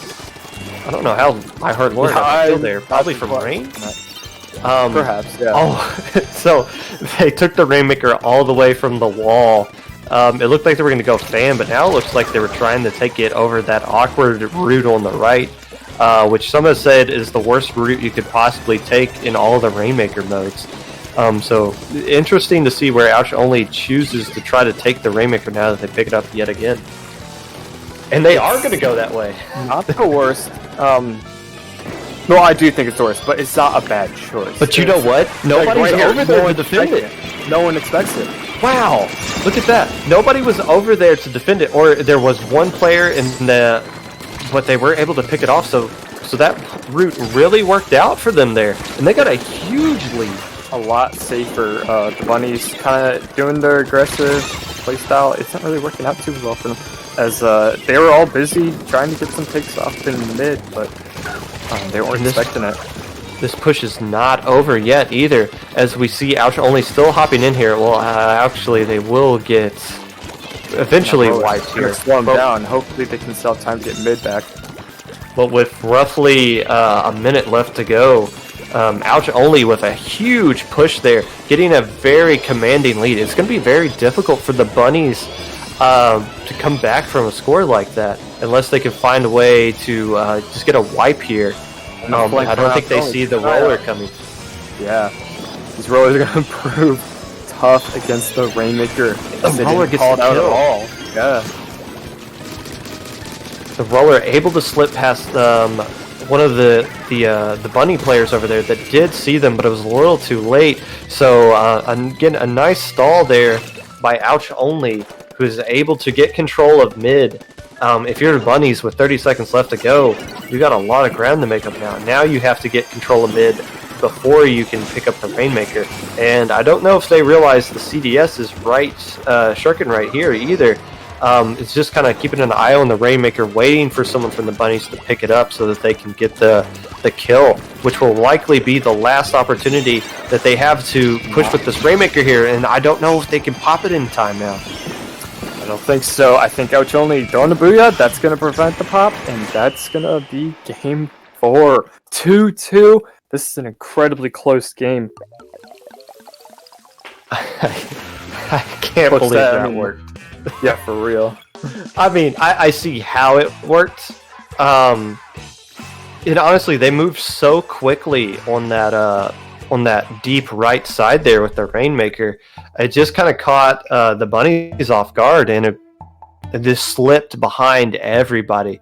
So a huge decision there by Ouch Only that might have just saved their whole tournament life, taking it that way, and that gamble really worked off for them. As we're now forcing a decisive Game 5, which again, both of these teams just did in the round prior. So a lot of these teams are both familiar with the kind of pressure that come along with this situation. So we'll see how they play out this tower control at Port Mackerel game. I don't think we've seen a Stingray come out from either team at this point, JPEG. That's true. Yeah, that's a good call, because last time we saw tower control Port Mackerel on the stream, we saw two ray weapons on both sides. But so far, these teams don't seem to be favoring Ray.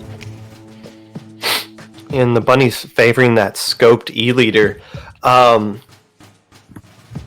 we'll see if they come back out with that instead.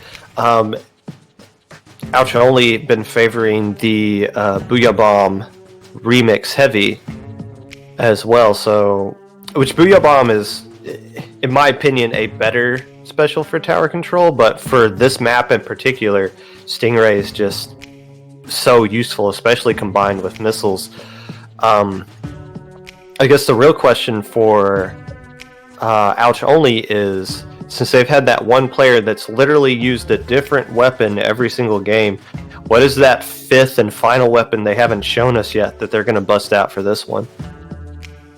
Yeah, I'm looking forward to it. So far, this is, again, their first time on the Low Ink stream.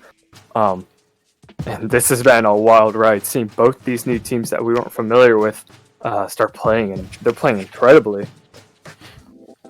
And yeah, and like I mentioned before, both these teams, this is their first Top Cut experience in Low Ink, so whoever wins this one will go on to winners finals, which is not grand finals, mind you, but we're going to see some new blood in the top here as we see Gold Glugas.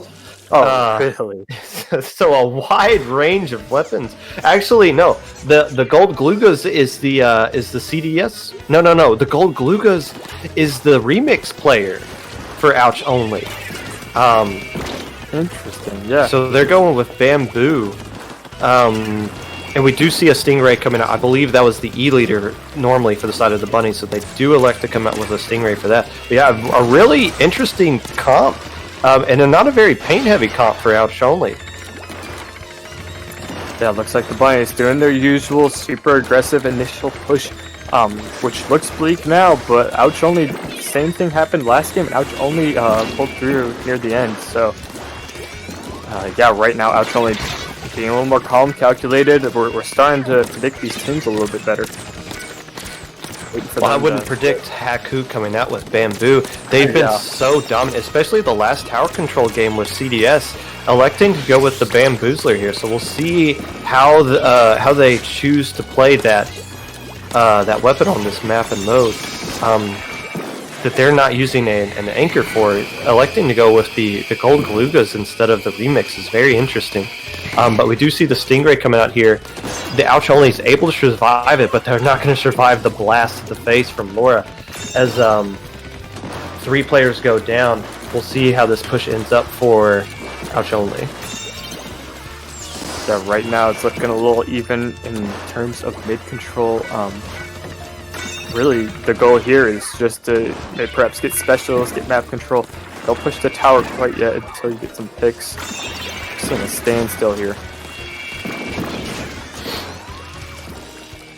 Yes, as we approach about 3 minutes left to go. Lead currently with the Bunnies as we see Lin going in here. Able to get a nice triple, possibly a quad. Oh, he does get a quad.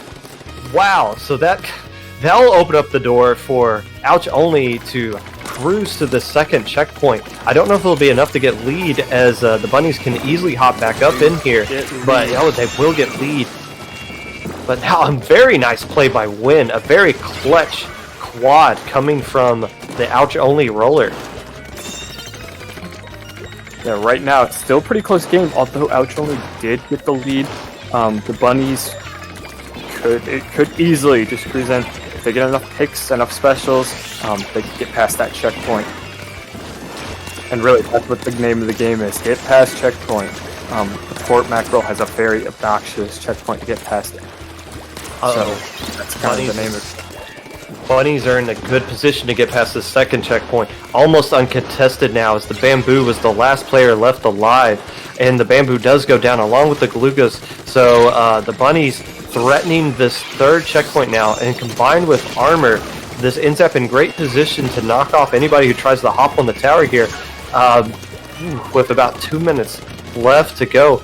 I'm not sure if they'll be able to get past this checkpoint. They're trying to. They end up the last player alive. So the checkpoint does get saved, but a huge lead coming out for the Bunnies with just under 2 minutes left to go.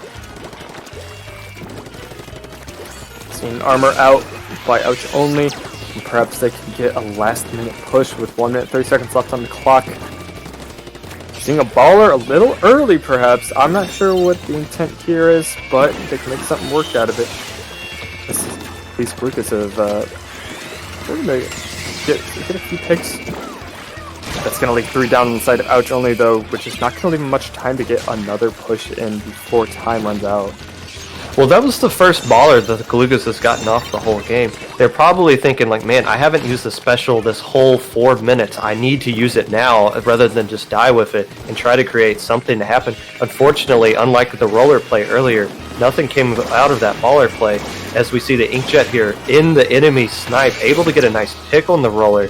The Bunnies, they might not get the KO right here, even though they do get 2 players down, but they do keep the tower deep on the enemy side of the base, and that's going to stall any kind of push that's going to be coming out here. And actually, they might just get this KO here, as you see the Octoshot doing serious work with 19 KA. And a Stingray coming out to support as well. You see Levi flanking, able to stop the tower and give control of the tower back to Ouch Only, but with 18 seconds left to go now, and 2 players down to the side of the Bunnies. This is a steep hill for Ouch Only to climb, but they've climbed out of this kind of hill before. You see it 5 seconds left on the clock. It's not looking likely. However, the roller is going to get the other roller, and unfortunately, that's just not enough. Even though that was an incredible play by him, and that's going to give an incredibly close set to the Bunnies. The Bunnies winning very nicely, and we've seen a lot of hero plays coming out of this set on both sides of the there. So we see the S+ player popping off with 19 KA for the Bunnies there. Sometimes solo queue is not for everyone. A very interesting comp. I don't want to say questionable for Ouch Only because I don't know them. But a very interesting comp they chose to go with, dropping the CDS, dropping the remix for more interesting weapons, and ultimately played to the favor of the Bunnies as they win a critical Game 5 that will propel them to Winners Finals, which is going to be against Trick or Treat, who won a 3-2 set as well. So are we going to take a quick break, or are we just going to hop right into it? I am unsure. I'm gonna talk to staff real quick, and we'll see what happens.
Okay, luckily that was a short break.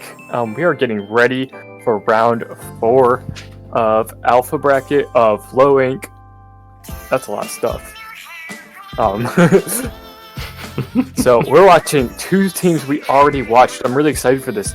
We just watched the Bunnies. They're returning here for round 4, and we're watching Trick or Treat, who is the first match we watched. Correct me if I'm wrong. Yes. Neither one of these teams is Kenta Clan, though. I don't think. So I'm a little confused by that. Yeah. But yeah, Trick or Treat. The last time we saw them in this tournament was when they finished in 2nd place, I believe, in the March tournament. So here they are once again back into the winners finals. During a normal, or not a normal, but like a past Low Ink, this would have been this would have been the grand finals. But now that there's a losers bracket, whoever wins this one will just go on to grand finals. So Trick or Treat, if they wanna get some redemption here and finally take home the gold, they're gonna have to do it. They're gonna have to win a few more games than what the previous champions have had to do. But the Bunnies, making their first ever appearance in the Low Ink Top Cut, are looking to hop their way all the way to grand finals. You're gonna keep doing this, aren't you? How many bunny puns could there possibly be? I think you're gonna answer that. I haven't. Anyways, Gotta drop a Clan carrot reference at some point here, I guess. That makes sense. Clan What do we Blitz got? Clan on Blitz Reef? Reef. I think one of these teams was like super good at Clan Blitz. I don't know. We're gonna find out. It was I think it was the bunnies that we Bunnies. just saw on main stage, and they used the bamboo and splat roller and just kind of kept control of everything. But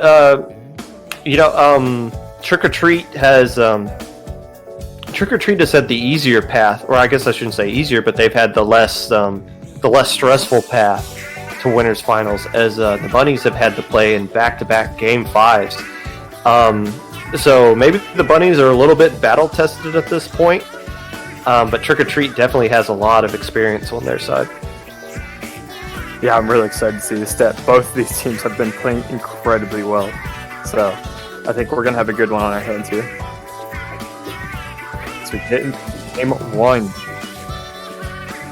the heck is JoJo? Anyways, we're moving on to Clan Blitz at the Reef. I think I was a little delayed last time, but I think I'm on a better view that will give me I can actually stay with the action here, as we do see the same kind of comp we saw coming out for the Bunnies with that roller, the L3, the Bamboozler. We see a vanilla Inkjet coming out for the side of Trick or Treat. That's interesting, but although I don't disagree, because Missiles would be better than Ray on this map, in my opinion. So, if you have to play Jet, that's probably the better choice. And you know what? They're probably thinking that Toxic Mist, since the patch, Toxic Mist does a lot, especially to that L3's baller. So, a very defensive pick here, coming out with the vanilla L3 or the vanilla Jet.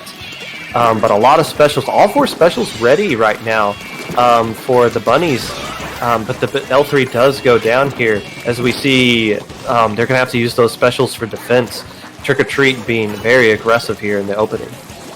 Yeah, absolutely, which is unusual, because if you missed the last set, the Bunnies was super dominant with the aggression. They would just push in and get points and die. Like that's their game plan was, and it was working, because they got the lead last second on that last game. So really, Trick or Treat playing out aggression against the Bunnies. This is insane.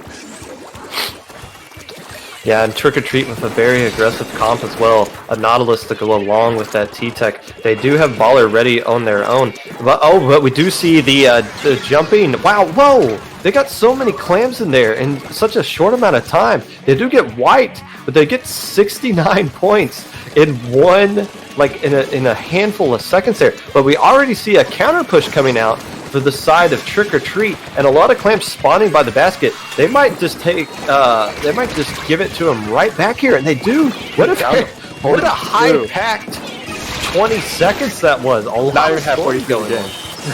Yeah. This is going to be a good set.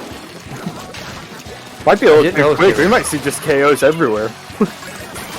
So wow, a very nice back-to-back pushes from both teams. The Bunnies push a slightly better one though, as they're able to hold on to lead. So both teams have a lot of penalty points they're going to need to chew through. But like you mentioned, we're just now getting to the halfway point in this game, JPEG. Yeah, 3 specials on the side of the Bunnies. Trick or Treat's just gonna have to play it safe, maybe bait them out a little bit. Although we're seeing an armor on the side of Trick or Treat.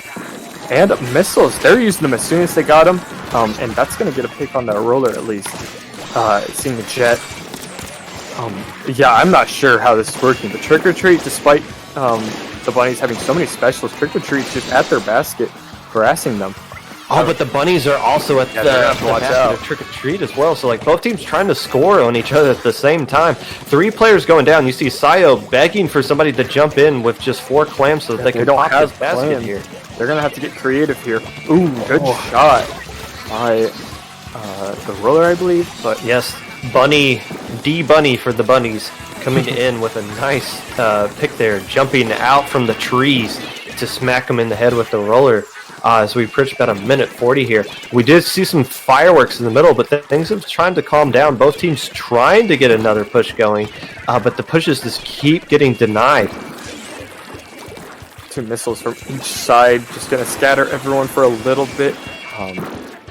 But otherwise, it's just a standstill. Aside from this baller I missed, we're seeing jumps coming in, and that's gonna be another push by Trick or Treat. Not gonna be enough to get them a lead, but that's still gonna slow down the Bunnies. Even the spectator cam's getting thrown off by some of these flanks. They're just coming out of nowhere They're here. all over the place.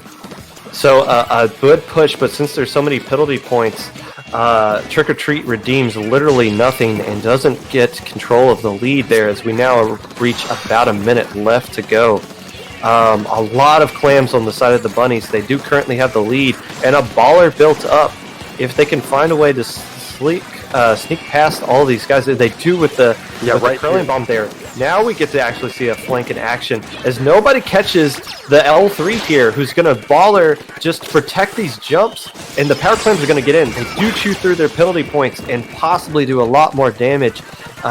Trick or Treat being caught with somebody slipping through the back door, and it's going to cost them a lot more points.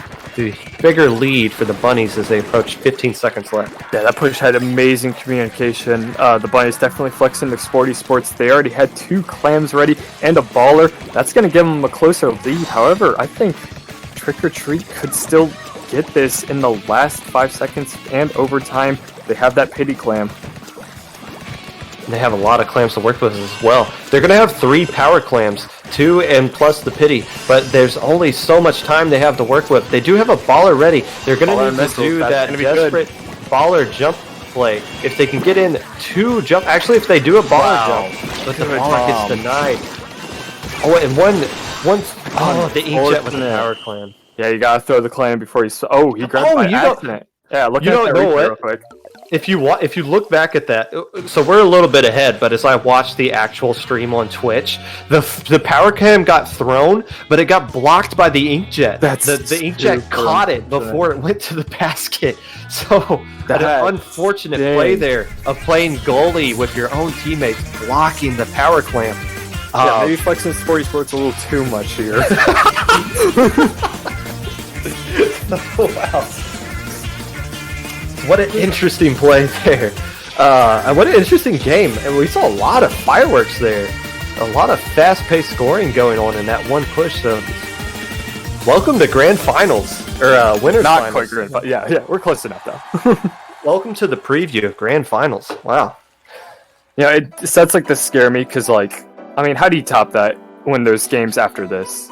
We'll find out as we go to Starfish main stage, Splat Zones. Both teams played in main stage in the previous set of Clam Blitz. So we'll see what kind of comp we'll expect from both teams here. The Bunnies, they did what we saw last time, coming out with the Bamboo for Clam Blitz. You think they're going to come out with E-Leader here? I think this map kind of works for E-Leader. Yeah, perhaps. I'm not sure. I think really any Blackliner could work here. So, you know, if you think E-Leader, I don't disagree, though.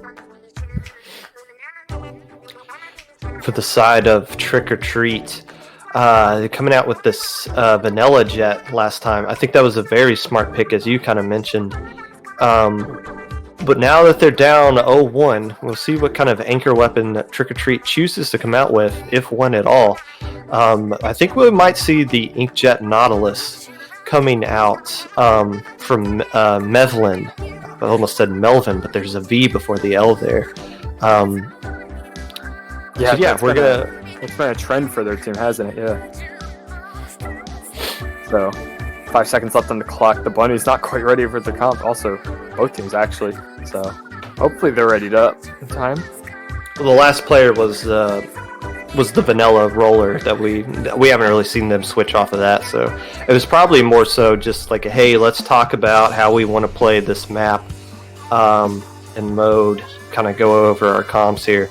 As you do see the remix coming out for the side of Trick or Treat, along with the Nautilus and a Bomb Rush Neo Splash. And nothing really surprising from the Bunnies. We do see that scoped E-leader that we were kind of predicting. Yeah, I think, give me 1 second. Okay, I think the Bunnies might want to flank on this map, but Trick or Treat's going to have to watch out for that. And seeing that heavy remix pushed up, I think this is a good map for that to be taking place. I do play heavy remix. That it can be an aggressive weapon if you let it. Oh, especially on this map. Yeah, this map is a playground for heavy. Yes, you see heavies doing a lot of flanks on the grates on the left and right side of this map, especially for this mode. But with the E-leader, if they can keep the E-leader comfortable, which is going to be hard to do as they're getting swarmed by burst bombs there. Maybe got a little overextended in mid. Oh, but a suction bomb coming off and picking off the Neo Splash. So this lead looks like it will go to Trick or Treat here, who's trying to get established to create a lockout situation, but a lot of specials ready and coming out from the Bunnies. Yeah, seeing an Inkjet and perhaps Splashdown and the Rain, that's going to maybe push them out, but not quite take them out. So hopefully, yeah, with that Bomb Rush, Trick or Treat has an opportunity to immediately take back that zone. It's sniped. It's all over the place. It's hard to tell who's going to take zone, who won't.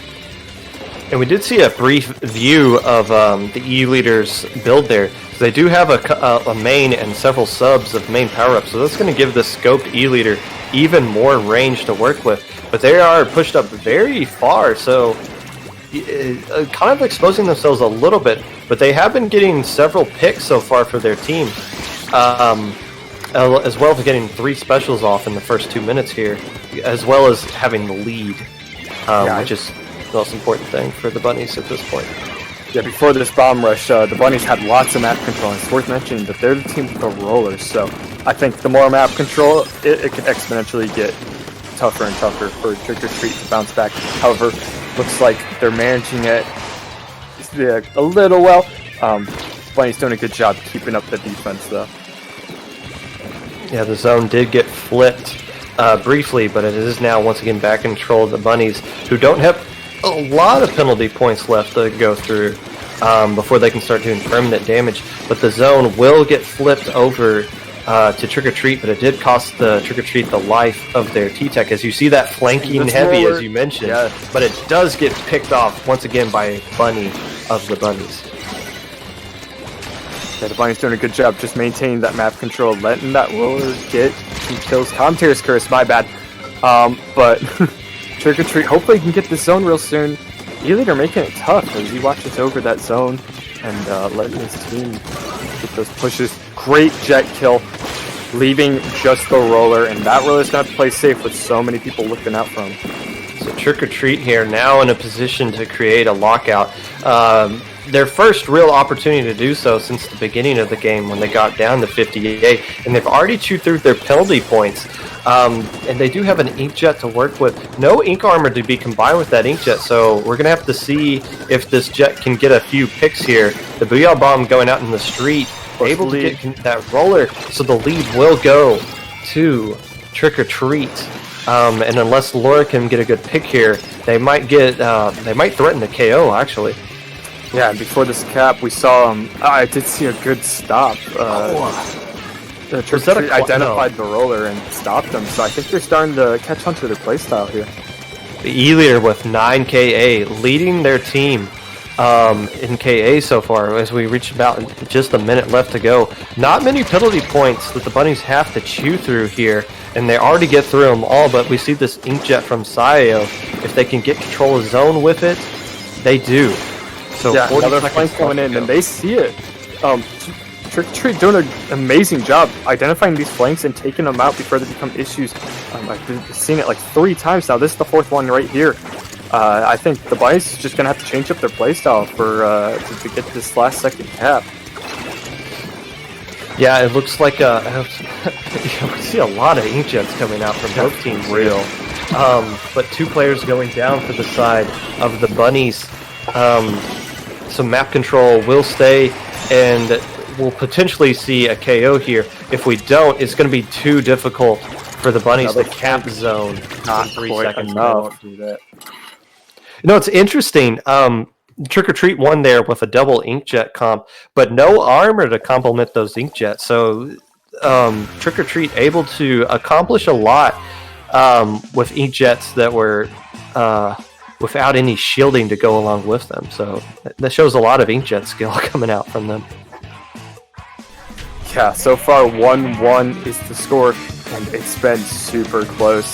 Next up, we're looking at Manta Maria Tower Control, which, I mean, this is a pretty cramped map.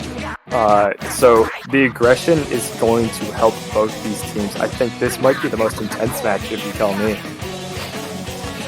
Yes, and once again, if we're going to see that scoped E-Leader coming out with that huge range, and the E-Leader played really well on that last map. As we kind of mentioned before, this might be a better Splatling map just because of the run speed you have on the grates there. But if you're going to use a weapon with the range of an E-Leader, there's definitely a lot of spots here that you can abuse the range from. Yeah, for sure. I think, as you said, Splatling might just be the better choice because of the maneuverability. Against both these teams, it's been really aggressive on both sides. I've never seen anything quite like this in a while here in Low Inc. A lot of teams play it safe normally, but no, both these teams are fearless. Yeah, especially in this point in the tournament where nerves might start to be building. I mean, this is winners finals, so if one of these teams loses, it's not the end of the world. They can still win the whole tournament. But yeah, both these teams aren't playing. They're not playing scared. They're playing to win, and they're playing very aggressively. Yeah, absolutely. And yeah, it's very exciting play style to see, especially in this stage of the tournament. Vanilla Charger and the E-Leader coming back out. So the remix getting dropped in favor of the unscoped Stingray Charger for Trick or Treat. It looks like we were wrong in the heavy guess, but however, I do think Ray could be a good choice here. Yes, and they still do have a Booyah Bomb from the K-Pro, which can be very good as a get off the tower kind of special. On the flip side, the Bunnies don't really have anything outside of the rain from the E-Leader that can be used to kind of force players off of the tower. So they're going to need to find a way to get a lead, a pretty sizable lead that they can comfortably hold here. But it's going to be difficult to do with this first push coming on the side of Trick or Treat, who should be able to clear this first checkpoint with ease. Missing another jet, 2 down by Poke. And that's gonna let the tower have full access to the alleyway, which is probably gonna be the most chaotic part of this map. Already seeing a Ray come out. The Bunnies needs to step up their game. They've been at least 1 or 2 down almost this entire game. With the roller, wow, that was weird. Yeah, the Heroic aggression. did not get that kill. The aggression of the Bunnies kind of working against them at this point, is they're just throwing body after body at the tower, just trying to stop it. And they've already cleared the second checkpoint, which is huge, but now they cleared the third one, which is almost too much to come back from at this point. Even though there's 3, just 1 point They're just remaining denying at the this roll. point. Goes right past him and gets the KO. The roller with the swing and the miss, Juke. hopping a little too high as that Bunny, as Sayo just swims underneath, hops on tower and gets the KO. So I said that'd be an insane aggressive match. That didn't mean it wouldn't be fast. it's too aggressive. Honestly, probably a little too aggressive by the bunnies there. Yeah. In a mode, the tower control mode, one of the more slower modes in the game.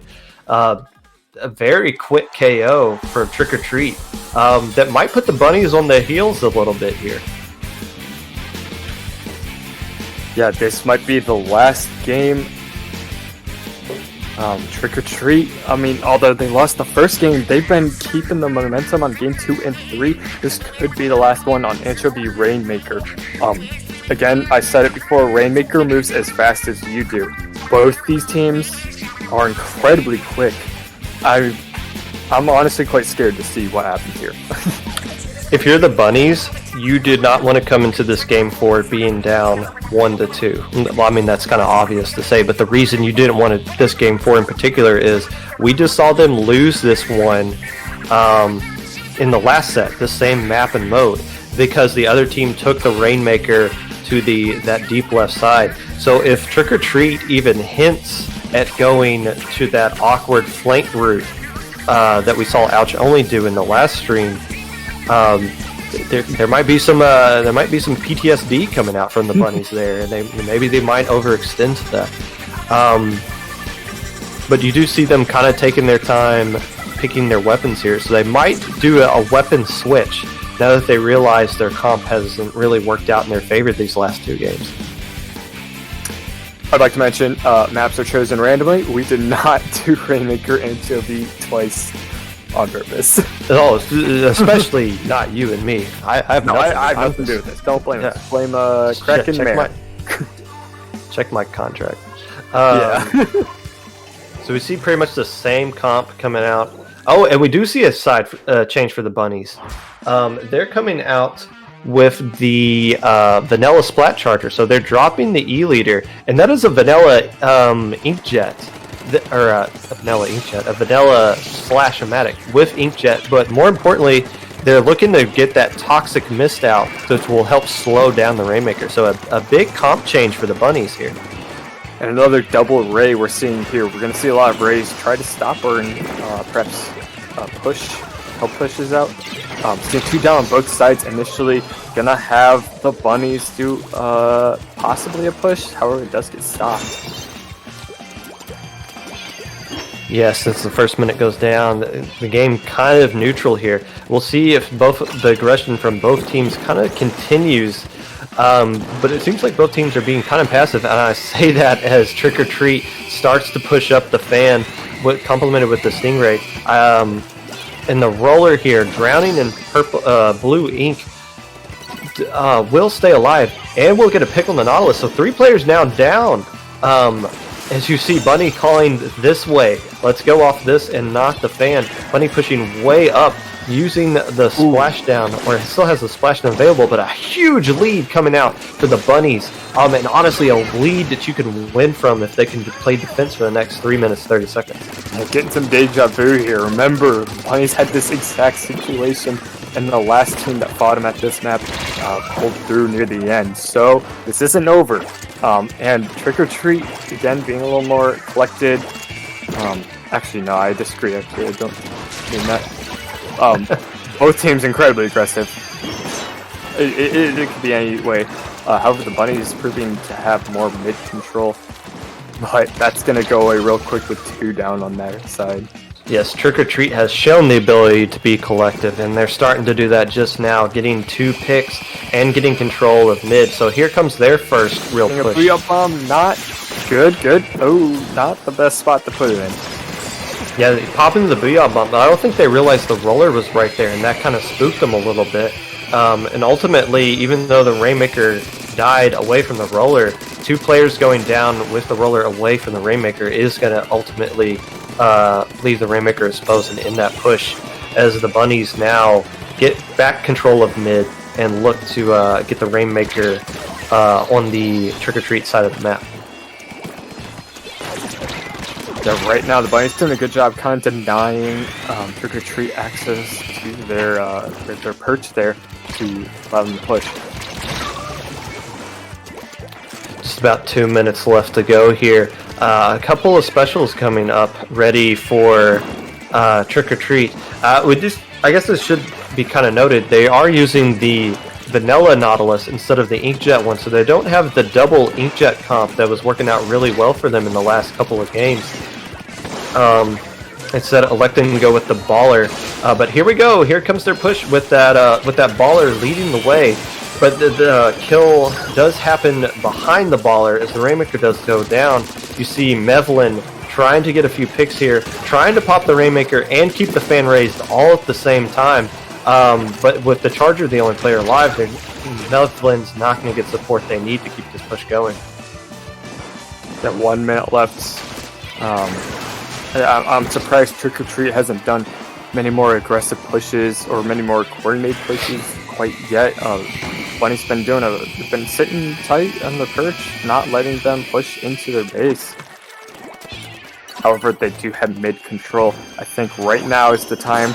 With the Inkjet going up, they have to pop that Rainmaker, pick it up real quick, and get in there with that Booyah Bomb also going off. Might be a little too early to see this, especially with that Roller going for another flank. I think that's the factor here, preventing them from pushing any further. However, they're in their base, seeing Melvin and Here it is. Ooh, great Baller. Oh, they got it! Get them to lead the 2 down. Oh, what a nice opportunity, and it's still going here. They might get a KO here. They do! Wow! Trick or Treat coming through strong. You were saying, and look at that whole map. The entire map is blue right now. That's the curse of Rainmaker. You just play bad for 15 seconds and it's all over. All the good things the Bunnies did up to that point erased in 15 seconds. Even look at the KAs. The KAs are still kind of roughly even there. But wow, a nice win by Trick or Treat, who is going to find themselves once again in Low Ink Grand Finals. And the Bunnies will be sent to the losers bracket. Or the redemption bracket, if you want to be more optimistic about it. But still an exciting winter finals there. All right, so with that, I am going to check up on staff. We're going to take an incredibly short break. We might watch a losers bracket match as we wait for grand finals to start. I'm not sure. Can't make any promises. We're going to just touch base with staff real quick, so we'll see you then.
Okay. Popgun always doing bunny puns. I hope you like bunny puns, because for the third time in a row, we're watching the bunnies. It's not a bad thing. The bunnies are sick. We love the bunnies, but 3 times in a row. I'm gonna explain real quick. We're doing round 6 losers. Normally, we're watching winners. All my homies love the winners, but we're waiting on grand finals to start, and this round will determine who's in grand finals. So right now we're watching the bunnies versus Persistence, who just took a game off West Broad regulars. Yeah. Do you want the good news or the bad news? Is there good news? There is good news and bad news. Let's hear the good news. The good news is Rainmaker and Anchovy is not in rotation for this one, so the bunnies good. don't have to lose yet again in a heartbreaking fashion. That's true. That's true. The bad news is that we're not streaming Kinsa Clan. I thought sure? we were, but unfortunately not. So. Are you sure about that one? You never know. Good. Wait.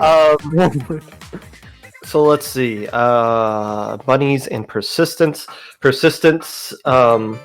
It's been a couple of rounds in the losers bracket. They just beat the Grillers 2-0. Interestingly enough, in past lowings, this would basically be the third place game that we don't really see. So the loser of this will take home the bronze medal, and the winner, if you're the Bunnies and you've been on stream for 3 straight games, they're hoping to make 4.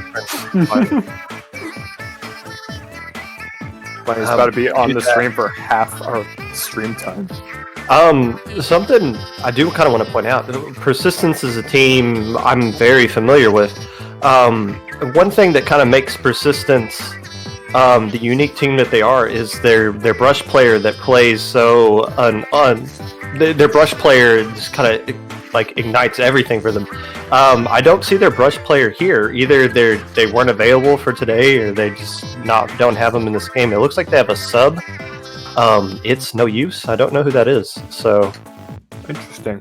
we might not see the same kind of persistent play we're used to seeing from these guys. All right, just quick few pointers. This is losers, round 6, the last one. Winner of this goes to grand finals, and this is a best of 2. So we've been watching best of 5 all day. So this is best of 2, and this will be the only one we'll see. Best of 2. Yes. Well, we do see a. Oh my gosh. Best of 3. We do see a camo umbrella coming out from the side of Persistence. So again, no brush from them, which is something you're not really used to not seeing.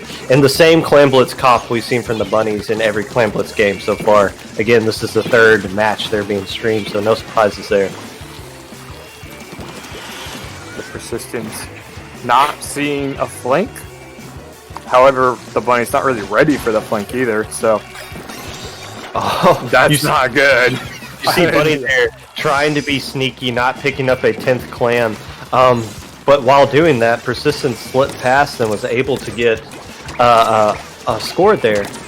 And a few clams to follow it up, but that looks to be the end of the push in this opening minute. So not a huge score for Persistence, but it looks like them making that score there was able to stall the Bunnies long enough. But a huge amount of clams in favor of the Bunnies right now, with a lot of specials as well.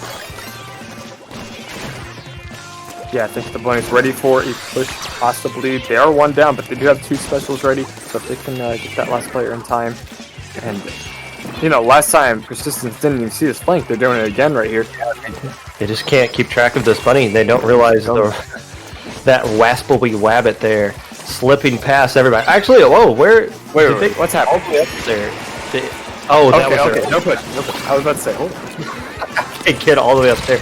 Last player alive is the Baller L3. Does get snuffed out by Persistence. However, the lead does go to the Bunnies as we approach just about 2 minutes. They're throwing clams on the plat. Unfortunate for the Bunnies trying to play defense with the bridge open there. So the plat will go to Persistence, and they do have a lot of clams to go with here. Clams. This could be huge if they didn't get taken out like that. It's no use not having the last player alive here with this power clam is just going to back off with it, trying to save it, but does go down to the splat bomb. So a nice defense over round for the bunnies there.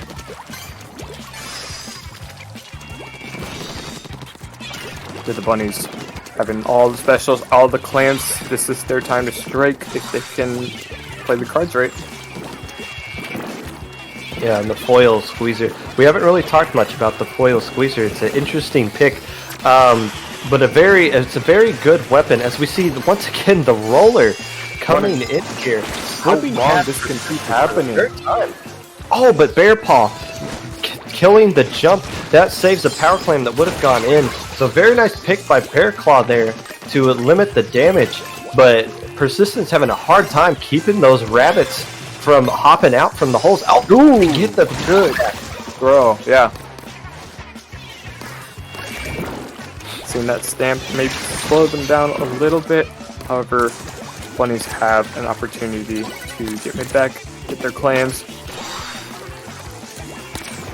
The bunnies, we've seen them be aggressive. As soon as they get a power clam, they don't even waste. They want to pick it up and they want to just kind of show that they have a lot of clams ready to go at their disposal here. But they do lose the roller being the key player that they've been using to flank into the base so that they can do the jumps.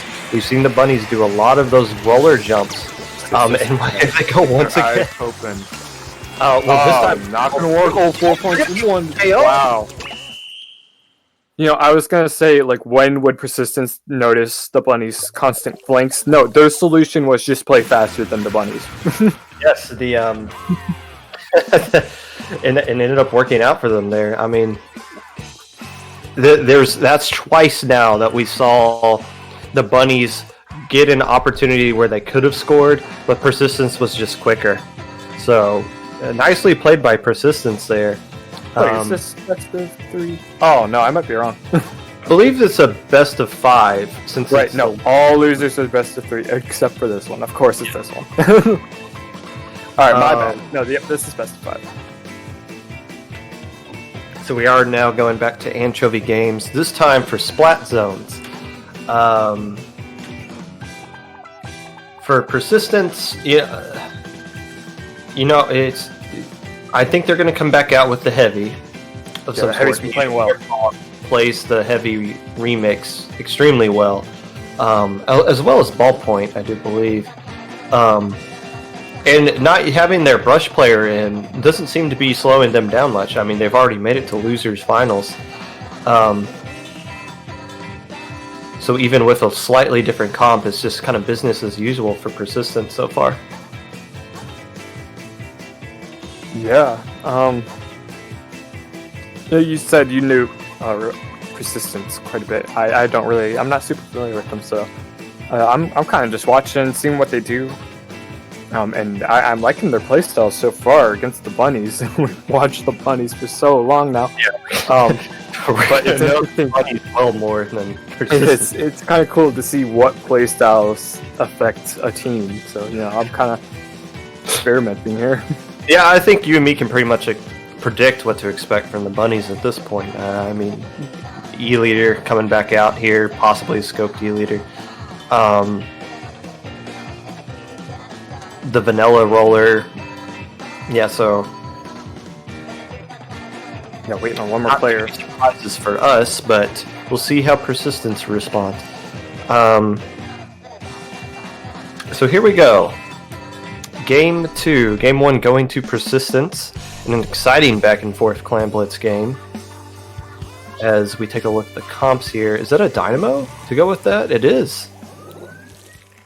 So no surprises from the bunnies, but a Dynamo to go along with that Ballpoint. And that's a vanilla Splat Dualies. I actually kind of like that pick. No, wait, hold on. I never see that weapon. Like, I always say I like seeing weird weapons, but like, I never see dualies. It's interesting we see this vanilla Splat Dualies before we would see Kensa or Inparry. Yeah. Tell that to somebody in 2018, they wouldn't believe you. So Zone initially going to go to control of Persistence, but 2 players down on each side here. Judy Hopps Judy Hopps, the last player alive, does have armor built up, but not enough players alive to make it worth popping. So Judy's just going to wait for their teammates to come back before using this armor to try to build up specials. But the ballpoint coming out for Persistence is going to be key. Beacons can be very helpful in this map, as well as the run speed. As you see Bearpaw pushing up there, getting a couple of picks. Bearpaw's been doing great anchoring, keeping the zone, getting picks of normally what the bunnies have been doing is just going in and getting kills, getting trades, but Bearpaw's been totally denying that playstyle. He's been doing a great job with that. I Heart Laura getting several picks here. Looking to get this last player in zone. It looks like they do get them, so there's a bit of a delayed wipe. The bunnies get there. However, with Persistence, you got a pretty huge lead. But with no penalty points for the bunnies, they're going to start doing some permanent damage here as they use Bomb Rush to keep control of the plat as Persistence comes back in to try to contest zone. The roller is... Actually, that's not the roller watching. I was wondering if that was the roller who was shucking it the whole time. However, Persistence has to get that zone real quick because they're getting points. That Booyah Bomb, a couple jumps coming in, that could do it. And notice that roller is key.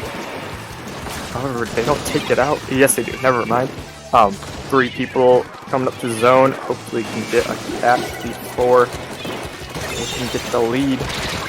And this zone should go back to control the Persistence before they lose the lead. As you see Chan there getting a nice pick, a necessary pick so that Persistence can get back control. So here they go. Persistence backing off. It's kind of interesting. They had basically a delayed wipe there. Instead of choosing to push up plat, they all kind of retreated to their own plat. I guess there was some paint they wanted to cover up before they pushed up themselves, but that will allow the bunnies to build up a lot of specials. As you see Splashdown coming down here on the back end with Bomb Rush, giving control back to the bunnies. Booyah Bomb, unfortunate. Hate to see it. Yeah, but they're still good. That sniper is gonna prove a little difficult. That Booyah Bomb was intended to go towards them, but that Dynamo with the Dynamo down might be tough to keep that zone for Persistence over Bearpaw and getting some help. He's doing a good job supporting their anchor player.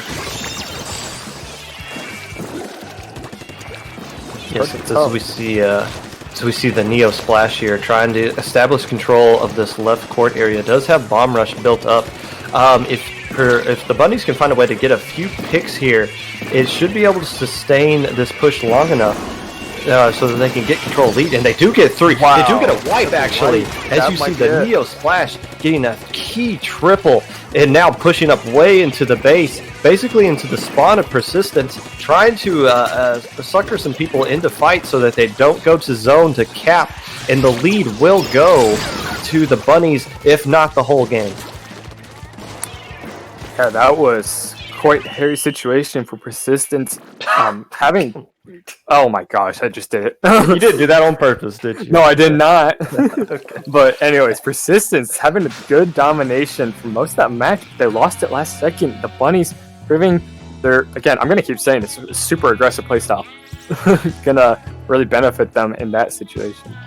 Yeah, the Neo Splash just kind of taken over the last 20 seconds there, making a hero play, getting a key triple, and that was a huge play there, and that will help equalize this loser's final, which ties it at 1-1 as we go back to main stage. This time for tower control. The first checkpoint can be kind of difficult to get past if you don't have control of the enemy snipe, but that second checkpoint, whoever get past that usually decides who wins and loses this one. Yeah, and I don't know, the bunnies haven't been playing too hot when it comes to tower control, but after this it's Rainmaker, so I think Persistence wants to win this one. Well, yeah, they want to get a little bit more of a lead. Well, we saw the aggressive playstyle of the bunnies working kind of against them in the last tower control game they played, where they were just basically throwing bodies to try to stop the tower instead of regrouping. Oh yeah. What's interesting here for Persistence is their sub. It's no use. We've seen them use Camo Brella in the first game. We saw them use Dynamo in the second one. So it's not. I don't think the bunnies can really predict what the sub for Persistence can bring out, and that might make them a little bit nervous. Just from that unpredictability of what the comp is going to be from Persistence. Yeah, both teams kind of taking their time discussing what they want to do. They're going to wait for that lobby time to run out. So I think both teams are really planning ahead on what to do here. Yeah, you see one player not readying up for, well, you don't see that. You know that. We see there's one player on each side not readying up, which is good. At this point in the tournament, you want to take that extra time to make sure everybody's on the same page of what you want to do for each particular map and mode. Oh, and we do see a Blaster coming out. Not the worst pick for tower control. We just haven't seen one on stream yet, as far as I know. And not an E-Leader. We've seen iHeartLaura come out with the E-Leader a lot, especially on this map, but with the tower control, it looks like they're opting to go with the Stingray and sacrificing the range that they have been using with that E-Leader so far. It's a little weird. Normally bunnies would come out guns blazing at the beginning of the match, but right now they're changing the playstyle. They're sticking to their zones. Yeah, they're playing a lot slower now. So I'm interested to see what they discussed before the lobby. I didn't think there'd be this much change, but right now they got enough picks to start a push here. They waited for the kills to come to them, and they got a key triple right there. So they'll approach the first checkpoint. However, nobody for the bunnies really in front of the tower, but they do kind of get the snipe painted in their color. The Blaster getting up there, so that will stop this push for now, even though they don't lose any players. It's just too hard. Oh, and a nice little area of effect kill there by Chan with that Blaster. It's just too hard to get past that checkpoint when you don't have complete control of the enemy snipe. Yeah, this Blaster's proving to be quite handy when getting those last-minute picks. Getting lots of assists. Identifying those flanks. We saw this last time on this map with the bunnies. The bunnies constantly flanking. And as soon as Persistence can identify that issue, that's going to totally cancel that plan. Yes, and Bear Paw with Persistence using the heavy remix. Bear Paw is very good heavy splatling player on a map that kind of benefits the aggressiveness of a heavy splatling. So. And you see the Bear already with 5 KA over the bunnies as we go into the 3-minute mark now of this game, with neither team really threatening to clear the first checkpoint. Ooh, just in time with the splash down to get that kill and dodge the bomb. But Persistence hasn't really made any major strides in getting points yet, so I'm interested to see what they do with the timer reaching about the halfway mark. So here they go, and here's another opportunity for the bunnies to get past this first checkpoint. They have the best opportunity to do so far with that snipe being cleared. You see iHeartLaura looking around and doesn't see any Persistent players in sight, so they will cruise past this checkpoint.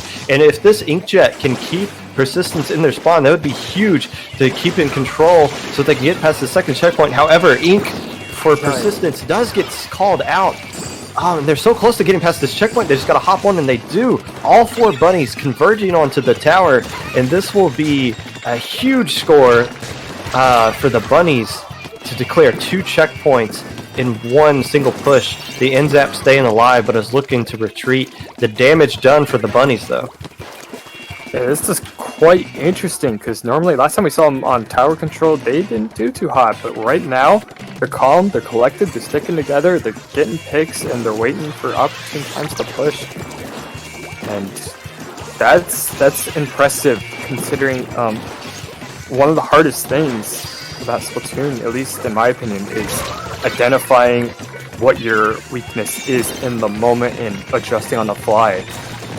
Oh, absolutely. Adjustments in the middle of a tournament. It's one thing to do an adjustment in Ludi when you have like a whole week to kind of figure out what you're going to change and who your opponent is. But in a tournament, when you're constantly seeing new faces and the quick turnaround, yeah, the adjustment, I mean, they've made this adjustment playstyle-wise in the middle of the set, and it's really working out in their favor here.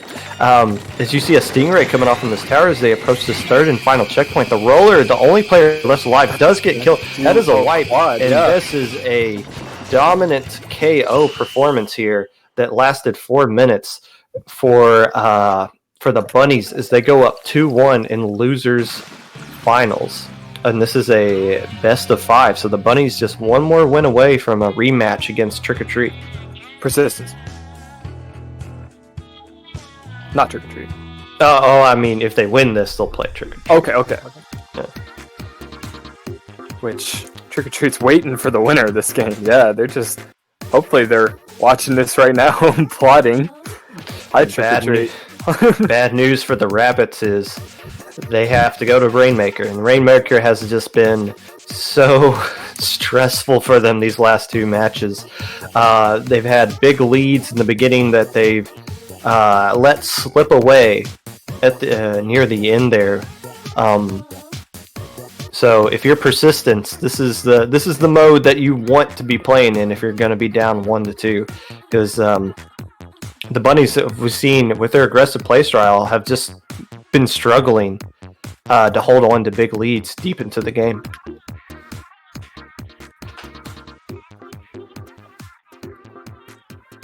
Right, yeah, so if the Bunnies win this, they move on to Grand Finals, and we get to watch them for a 4th time, which, I mean, I'm not complaining, but it's still a little unusual for the stream.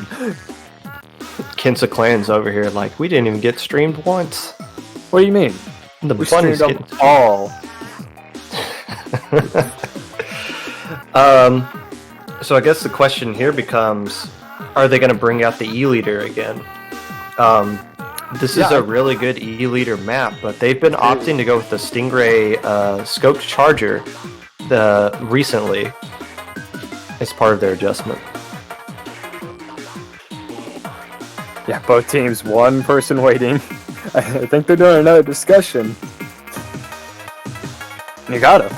That's just how it works.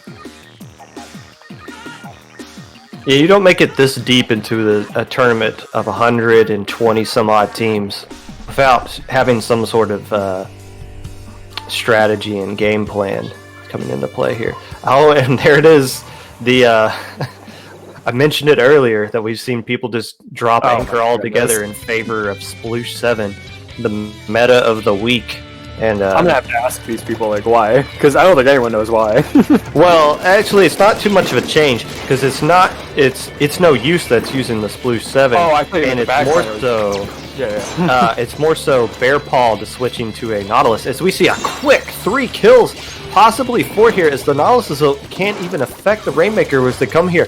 So the Bunnies, those quick rabbits, trying to get up there. Oh, I thought he fell off the map completely. I didn't put the Rainmaker too well, but you know, good lead for the start of the match. Honestly, regardless. that's a huge defense from Persistence. That could have been way worse. That could have been the game, actually. Bear Paw, the last one alive. Is Bear Paw using the end zap here? Can't quite catch it. I believe so, but you see Laura with the scope charger and not a lot of range on Persistence to counter it, but they do have the bombs that is going to force iHeart Laura back to mid, and ultimately leads to a splat there. Yeah, so it's Chan using the Nautilus, so their backliner, Bear Paw, is the one using NZAP. That's interesting for Persistence. Yeah, so Persistence picking up the Rainmaker, waiting for jumps, but Bunny's kind of taking advantage of their slowness, to be honest. Seeing that Ray, they're waiting for it. You know why they jumped back. Yes, waiting just for Persistence to pick it up there. And you see, there it is. Right on cue, they do pick up the Rain. Now, for Persistence to get lead, you see the Rainmaker's already made the jump, and it's no use as the last player alive there. For Persistence to get the lead, they just have to make that second jump up to that upper left alleyway there, as that's where the Bunnies went when they took their first push. But we've seen this time and time again with the Bunnies. They get a huge lead in the beginning, and then they just play bad for 10 seconds, and it costs them. But here they go. They're looking to add to their lead.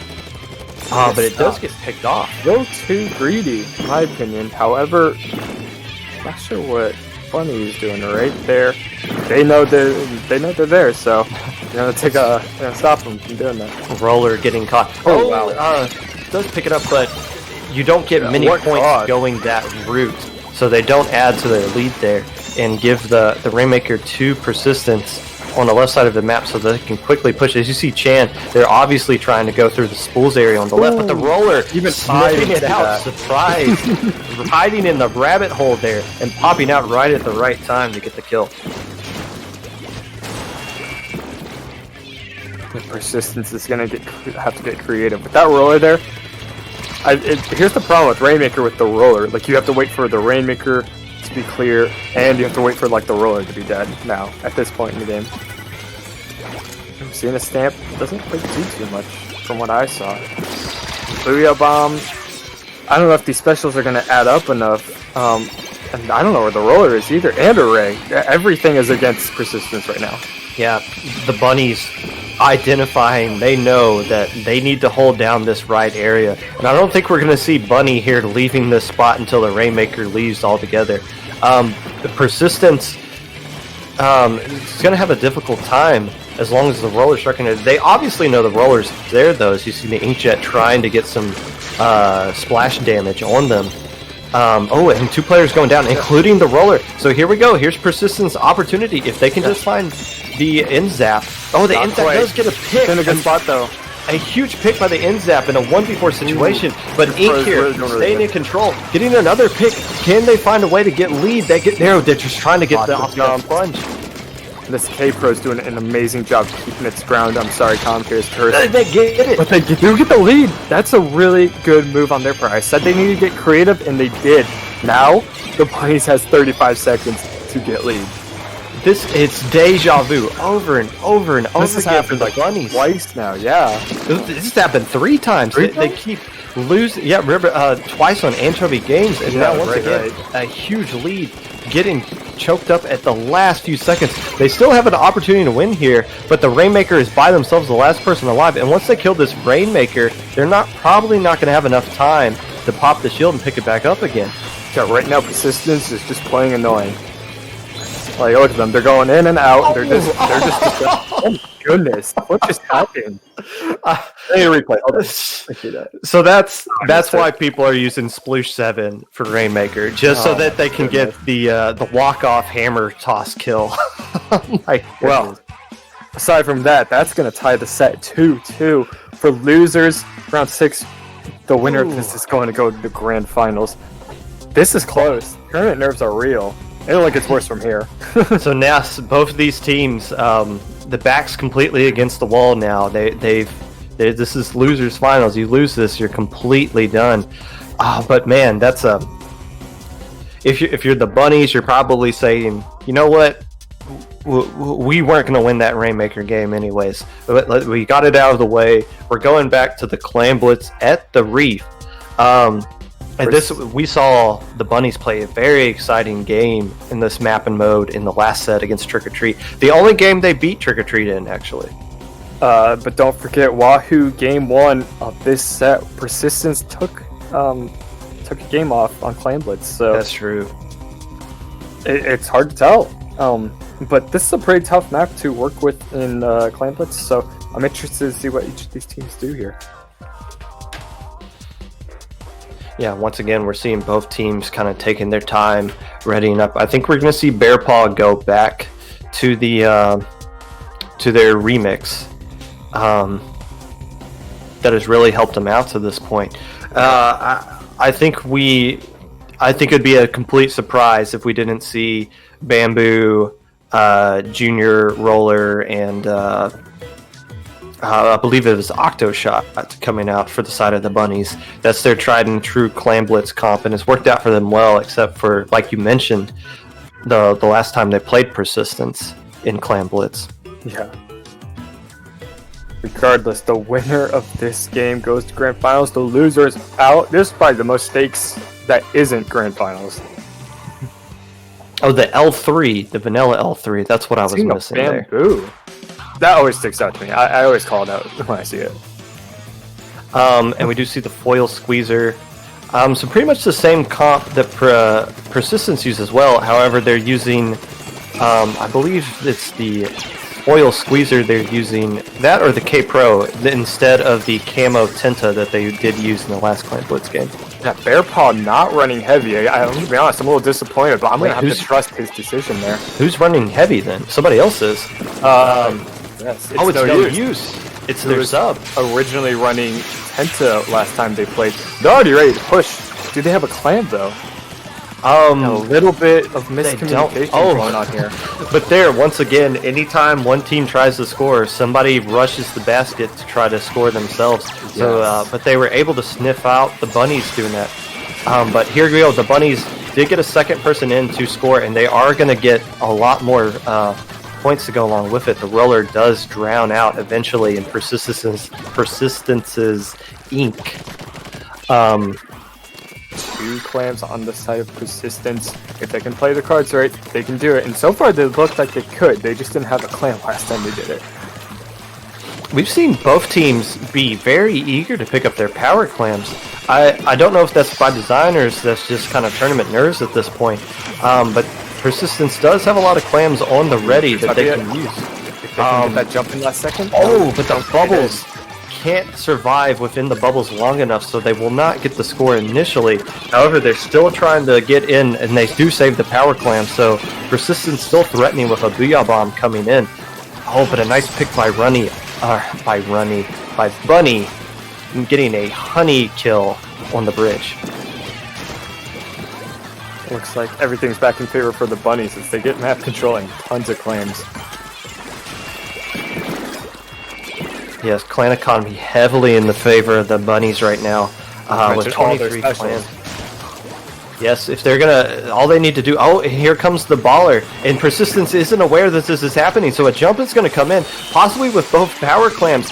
The L3 able to absorb all the bullets, does die, but does keep the jumps alive. So all those clams get in. So the bunnies taking a commanding lead here in the first half. However, Persistence immediately rushing to the basket. They already have a clam. Now they're going to have a power clam to work with. If they can get a few picks with this bubbles coming off here, as well as the Booyah Bomb to follow up, Persistence might have a situation here where they can reclaim lead themselves. Perhaps. Yeah, they wasted no time. This is what you love to see from teams like this. They are quick. They got the wipe, and although they lost the lead, they gained it right there. But after the bunnies push, they wasted no time. But right now the bunnies has the same situation. They got a wipe. They can take mid back, get so many clams, and perhaps counter push like right now, just like what happened with Persistence. Yes, with 2 minutes left to go here in this do or die game 5. Judy Hopps barely avoiding that splat bomb there, keeping the armor alive. The clan economy now heavily in the favor of the bunnies. You can't really tell, but I would assume they've already picked up the Mercy clan. That would make sense with how they've been playing so far. But they do have a lot of specials built up, including that baller. It comes down to if Persistence can find that L3 that you know is already going to be trying to be sneakily finding a way into their base. As armor gets popped here, and there it goes with the baller. But they're ready for it. All of them are there. They do, all of them there, and the jump do the same thing over and over again. Persistence is doing a great job identifying what the problem is. Yes, very good. This Persistence was ready for it, like you mentioned, and that really stopped that push there. They were looking to do that jumping baller push again. If they do find a way to do that jumping baller push and get in 2 power clams, it will be enough to take lead, and with 50 seconds left to go, it could be enough to win a game here. But Persistence, with all the clams right now, they're looking to get a push off on their own. They're looking to KO. Yeah, I think the big difference is Persistence now has the lead. They can sit back and spawn a little bit and play it safe for the last 30 seconds. And yeah, you can see Ink right here watching the flank point. They know it's going to happen again. Unless the bunnies changes their playstyle. The bunnies do have control of bridge, but they don't. Oh wait, no. The persistence has control of bridge, but the bunnies are the ones who have the specials. Getting The picked roller up goes one by down. one. You saw the rollers trying to get in position. They Yeah, do the have ball- baller ready, and they do have 2 power clams, I believe. Yes, they do. Can the bowler get into position for those jumps again? No, quite, he's not getting a quite. little bit closer, but those jumps are not going to come. So 5 they're going seconds to have to left. find a way to score in overtime here, JPEG. Yeah, 20 seconds overtime. We're gonna have to see what happens here.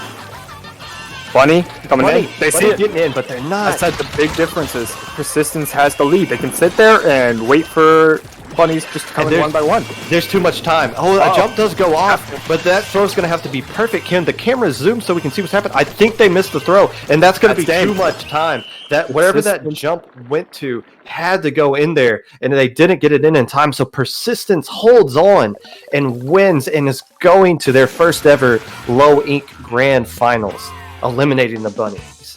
Oh, after watching the bunnies 3 times in a row, well, that's. I feel like we just had like a full saga go on. Unfortunate. You played well, bunnies. You really did. But next time. Bunnies will take home 3rd place, but Persistence moving on to Grand Finals. This is their 3rd appearance in the Low Ink Top Cut, and they are a team that would love to be banned from this tournament by winning it.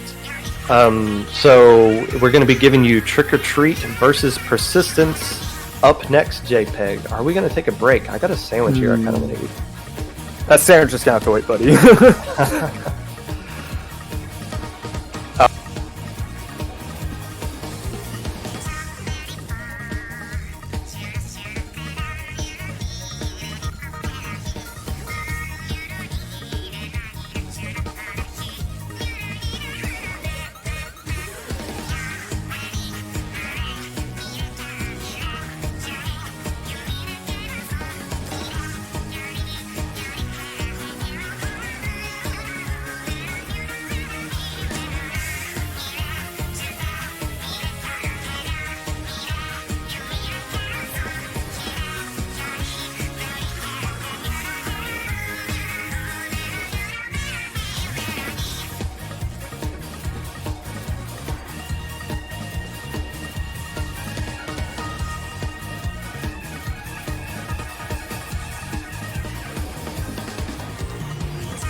All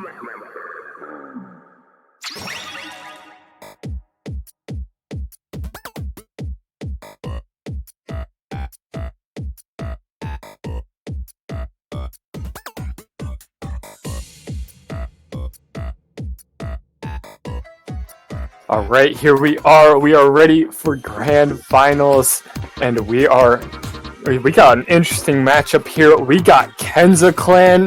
Wait. We got Trick or Treat versus Persistence, and we just watched Persistence in losers round 6. We kind of snuck a look into losers round to see how they played, and they just barely got a 3-2 victory over the Bunnies. So we've seen both these teams, Trick or Treat and Persistence, play. This is going to be a good set. That's all I got. So, JPEG, while I was eating my sandwich during that break, I looked up some stats on both these teams. We were talking about in the opening, in the past 15 tournaments, 9 of the tournament winners were teams that have made Top Cut for the very first time.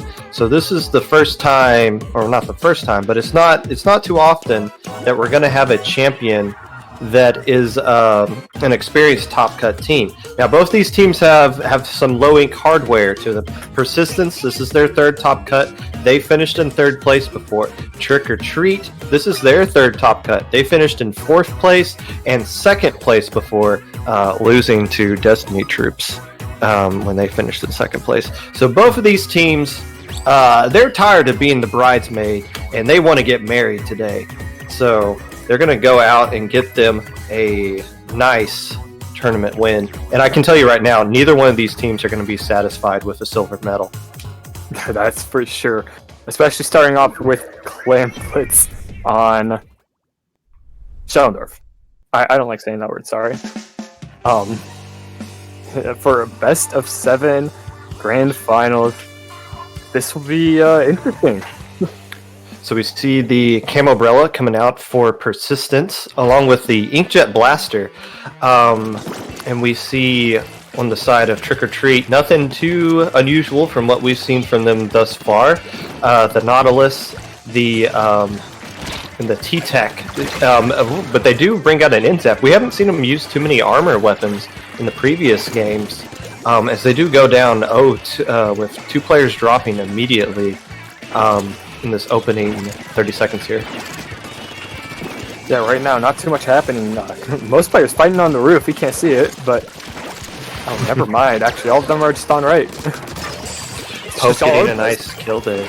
The Foil Skleesha, the last player alive, just kind of guarding their basket there. Does have bubbles ready. They'll probably use for defense, as Trick or Treat has a lot of clams ready to go. You see Poke getting on the roof, and it does make the throw. The Baller coming in here. The Baller will lose all those clams as they explode, but they can get the pick on this Blaster, which they're having a very difficult time doing. Nice kind of strafing there by Chan to get the pick, and that will keep the score only at 50 for Trick or Treat.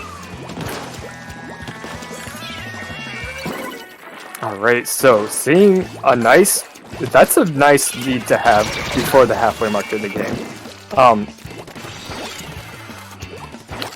With the opening push, you generally want to get at least below 60. So getting to 50 is very good for Trick or Treat here. But as you can see, they're having a lot of issues holding to control of their glass here.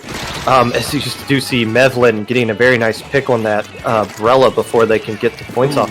But the Blaster, I don't know how the Blaster got right there. Yeah, but very nice play. As we've seen Chan with that Blaster get some very key picks so far in this opening 2 minutes. Yeah, denying that Inkjet, although they did get the clam in, Trick or Treat did a good job stopping any further clams from coming in. And now they're ready for another push, with a few power claims getting built here.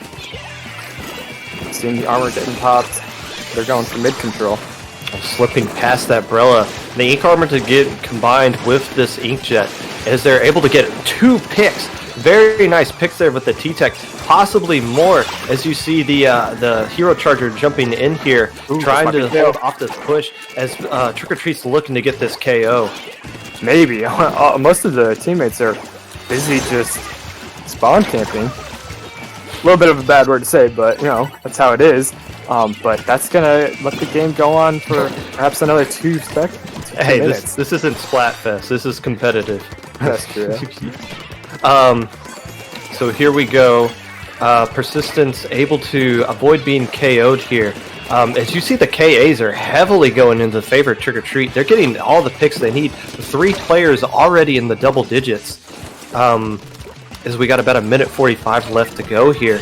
We've seen the Blaster for Persistence get several key picks necessary that they need to stay in this one, but they're having a lot of they're having the issues staying alive after those picks come in.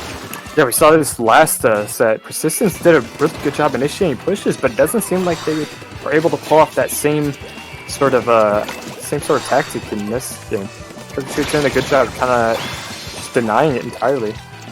Yeah, Persistence able to get another score in, but don't have any clams to follow it up there, so they redeem literally nothing in that push, giving Trick or Treat another power clam to work with as we now reach about 1 minute left to go. If you're Persistence, you're going to have to find a way to get some picks here, but they also got to gobble up a lot of clams that just seem to be going in the favor of Trick or Treat right now. Right now, a lot of players just kind of all over the place, but that's gonna be another barrier break by Trick or Treat, and This like is they have possibly enough a KO plans. right here. Yeah, that's gonna be game 1, just like that. So Persistence, who won both Clam Blitz game and Losers Finals, gets KO'd over the course of 4 minutes here. But really the story is just the KAs here going heavily in the favor of Trick or Treat, as you see all 3 Slayers and support weapons for Trick or Treat getting the job done. Now this is a bracket reset situation, right? Like Persistence is going to have to beat them twice in 2 best-of-7s, correct? Yes. Okay. So next up, we do have splat zones on the Reef, and we saw this earlier with Persistence, I believe. Unless I'm thinking incorrectly, but there was a good situation where a heavy player was doing a great job securing this area during zones on Reef. I believe it was Bear Paw, but I could be mistaken. We saw them on Reef Clam Blitz. Okay. It's probably the bunnies that we saw on the Reef. 'Cause we're so used to seeing them. Probably a good guess because they're on for half the stream. But yeah, now it was kind of interesting last time we saw Persistence, is because I've never seen Bear Paw come off of a heavy weapon before, especially giving it to somebody else, but they do have the sub and not their usual brush player that Persistence is known for, so they're doing a little bit of a different play style, but it does give them a bit of unpredictability, just because the sub that they've been using, It's No Use, has brought out a wide variety of weapons, at least in that last set.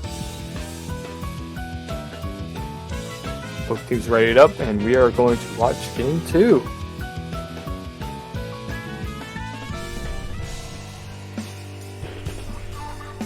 So here we go. We do see Bear Paw on the remix, and a Kensa Jr.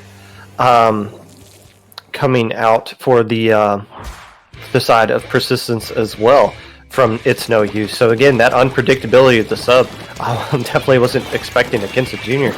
But you do see the Vanilla Jet. We see Trick or Treat use that before on this map and mode, but that was for Clam Blitz, JPEG, not for Splat Zones. It's true, but I think the concept still stands here. And I would like to point out Persistence playing 3 Kensa weapons. I think they're the real Kensa clan. I was gonna say that. Oh gosh.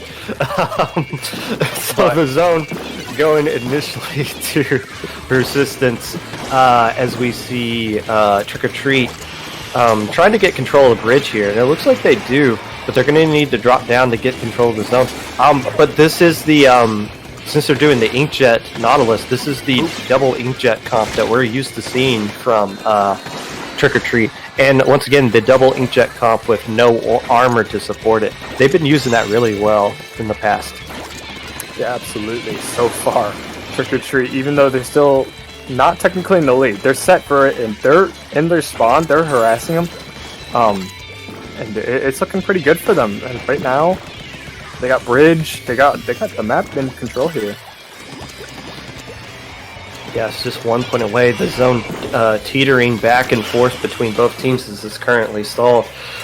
You see Poke here trying to just keep attention away from the zone long enough, so the lead will go to Trick or Treat. Oh, and a nice splat bomb kill. So with 2 players down for Persistence and Trick or Treat rushing up ahead, able to get another pick, Trick or Treat retains control of the zone and will have an opportunity to create a lockout situation here. But they do kind of have a hen in their weasel in their hen house, so to speak, but they do flush them out. Yeah, we've been watching Poke here for a while, and they're wreaking havoc, going all over the map. Commentary's great. I need to stop this. But that was They were going off, and that was a bubble pop that I believe the bubble pop got 2 people, and then 1 more dropped down. So a nice bubble triple for It's No Use. You rocking the Kensa Jr. there. Very nice play here. They just secured the map like that. Yeah, just when it was all looking lost for Persistence, a very nice triple there, and now they're the ones in control. However, Bear Paw going down. Bridge. That's going to be a little suspicious when they need to keep all the map control, because right now Trick or Treat's taking it back almost instantly here. Yeah, nice response by Trick or Treat. It looked like they were going to be in a lockout situation. However, they were able to respond and get the picks they needed, starting with picking off Bear Paw on the heavy, which just kind of led to the domino effect of taking out the other players as well. As you see the Booyah Bomb coming up here, trying to knock players off the bridge instead of trying to paint the zone. They want to get control of that bridge there. And now the second Booyah Bomb off, going for the zone. But it's not going to be enough to cap. And with the bubble user dying, the bubbles are just going to kind of float off into space, harmlessly away from zone.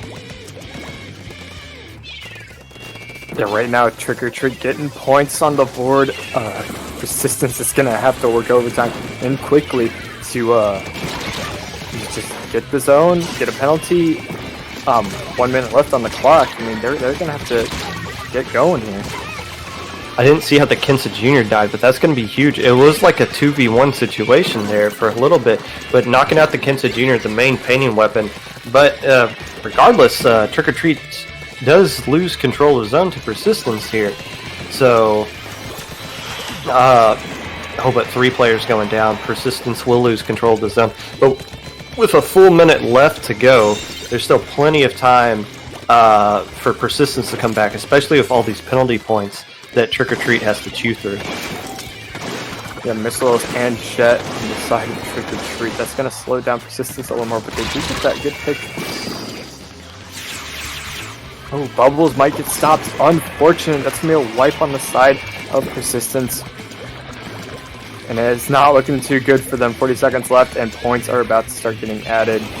They're going to have to take care of that K-Pro. They do, but lose too many players in the process as the Nautilus comes up and cleans up everything that was missed. So this will be a KO, and 2 games quickly going to the favor of Trick or Treat by via 2 rather lengthy KOs. But they're now 2 games away from winning this entire tournament. Persistence got a lot of work they need to do to force this bracket reset. But again, as you look at the KAs right there, that kind of tells the story. Trick or Treat's just able to get the kills, and get the kills exactly when they need them, whereas Persistence is just struggling to get consistent KAs there. Yeah, next up we're seeing Starfish Tower Control. We've seen this map plenty of times during other games earlier today. Yeah, Starfish Rainmaker is the only thing we haven't seen from this map and mode yet. But we have seen Tower Control. And honestly, this is a map mode combo where Persistence is really going to miss their brush. Just because there's so many flanks that can be going off here.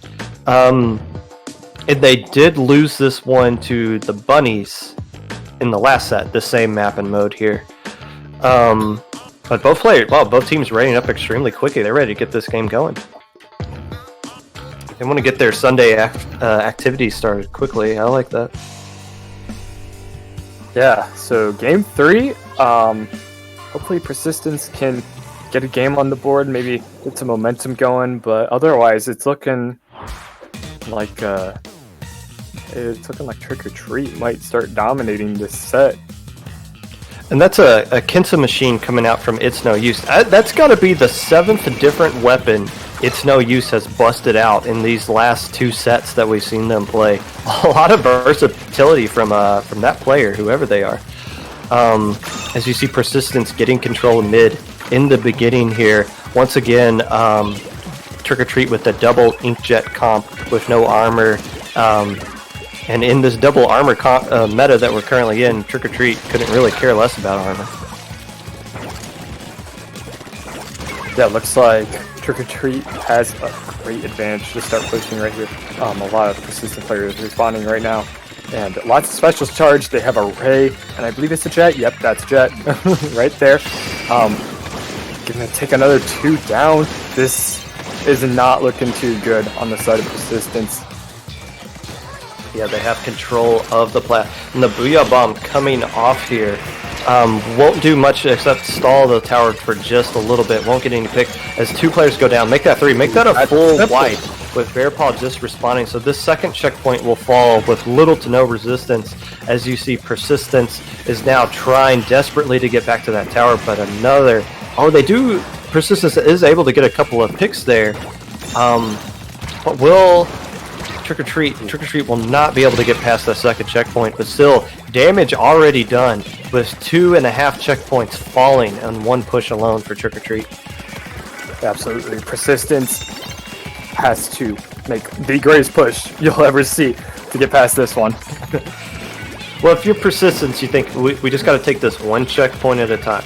They got to find a way to get past that first one. We'll get the second and third one when the opportunity presents itself. But to do so, they're just going to have to find ways to start getting a lot of picks, and that's something they've been struggling against this this very good mechanical skill team that we see in Trick or Treat. Yeah, and again, Trick or Treat's still going in. I don't think they're going to go for a KO this time, but they're doing a good job just keeping Persistence out, not allowing them to even initiate a push at all.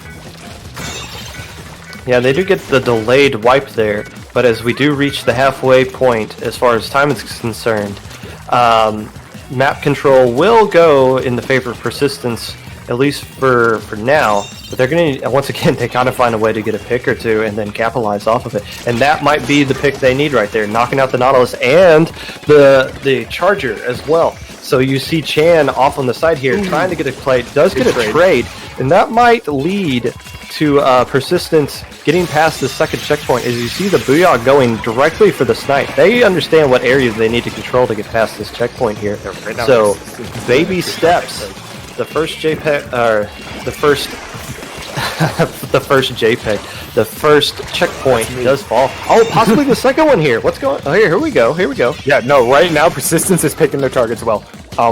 I think Trick or Treat's playing a little sloppy. I don't know, maybe that's just me, but a lot of them have been singled out.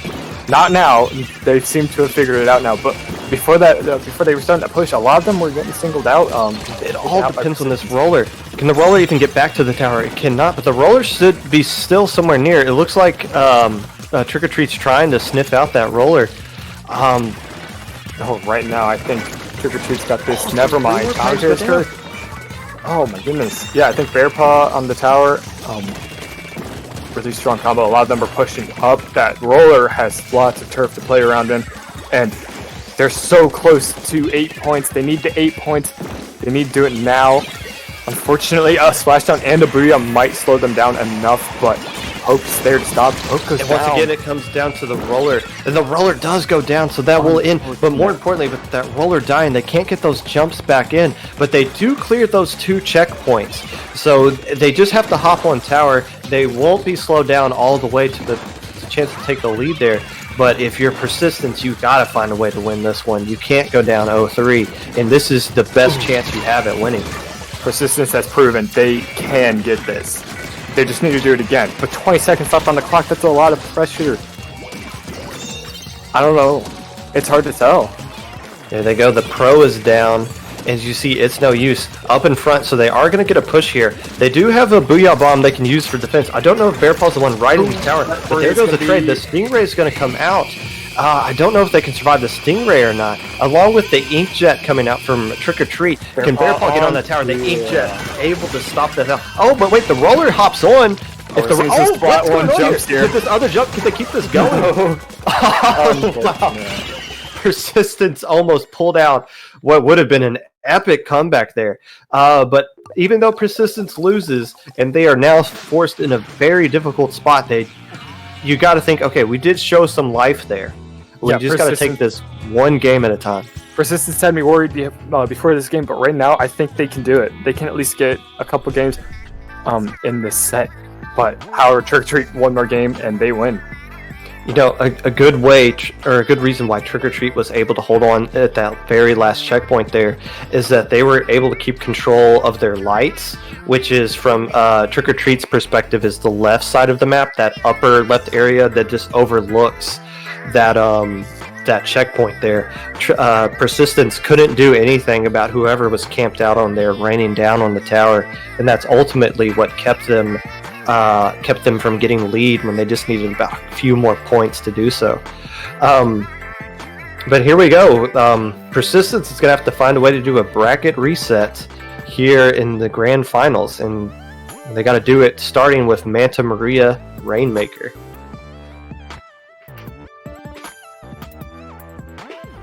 Yeah, I do. I mean, I don't like Rainmaker, but if I have to play Rainmaker, this map isn't too bad.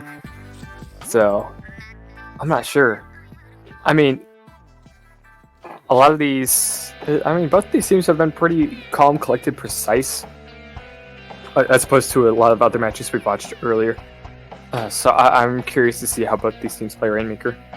Well, all that goes out the window at this point, because we're now in hour 8 between both days of this tournament. And now you're Trick or Treat, and you're thinking we're one win away, and we can finally get banned from this tournament. And then Persistence, we're going to have to see how they play now that the backs are completely against the wall at this point, having to win these next 4 to force a bracket reset. Yeah, I'm looking forward to this. This could be our last game. I hope not, to be honest, but that's just how it is. Seeing no backline on the side of Persistence. No. I was going to say no backline either, but that is the vanilla. Yeah, that's the vanilla. And we saw this earlier. Those we talked about this earlier, at least. The mist can slow you down, and this does work on this map pretty well. So I wonder how well they're going to play that. Poke going for a flank. I don't know if it's worked out, but at least will distract them. Yeah, if Poke was able to get a couple of picks there. Actually, this is a double T-Tech comp coming out here. I mean, one's using T-Tech and one's using Octoshot. Oh yeah, you're right. For aesthetic reasons, but a double splatter shot comp coming out here for Wait, no, this is that's Trick or Treat coming out with that kind of shot. But yeah, a very aggressive comp coming out once again for Persistence. I think that's Bear Paw who's using NZAP. The last time they went with the Nautilus, it wasn't Bear Paw using it instead. Like them to use NZAP. Oh, and here we go. Here's the push they're gonna need to make. A nice play by It's No Use to get the flanker behind who could have stopped it. And that is a huge score for this map and mode. Dropping down to that pit is very difficult to do, and Persistence was able to do that and keep their NZAP alive who jumps out there. Yeah, Persistence saw the opportunity. They were 2 down, they took them out, and they picked up the Rainmaker and just went. And that's a good sign, because I think they could keep doing that, because it wasn't like a quad, it wasn't like anything huge, it was just 2 down, they took it and went. So with this kind of lead here, with Persistence, you got to think, okay, are we going to try to find an opportunity to get the Rainmaker deep into their base again? Because it's going to be kind of difficult for them to play defense with this comp. They don't really have too many specials they could use to instantly shut down the Rainmaker like a Stingray if they needed to for defensive purposes.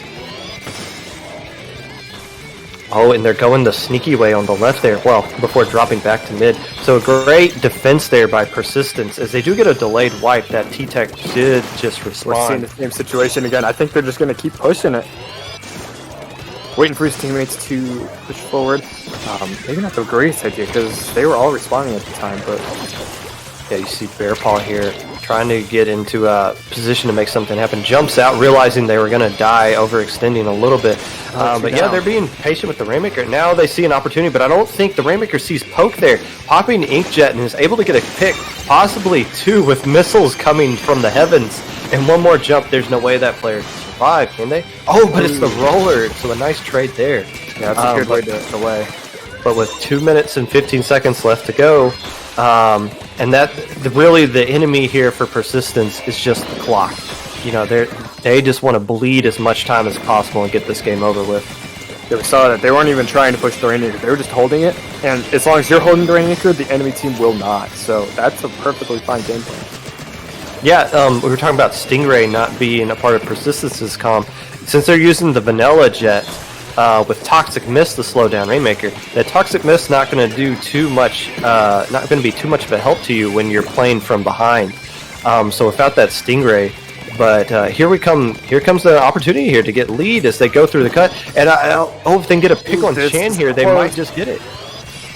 Two players, the Inzap. The Inzap's the last one alive, and the Inzap gets the pick. Wow! I don't know if this can be enough though, because now they got missiles on the bubble.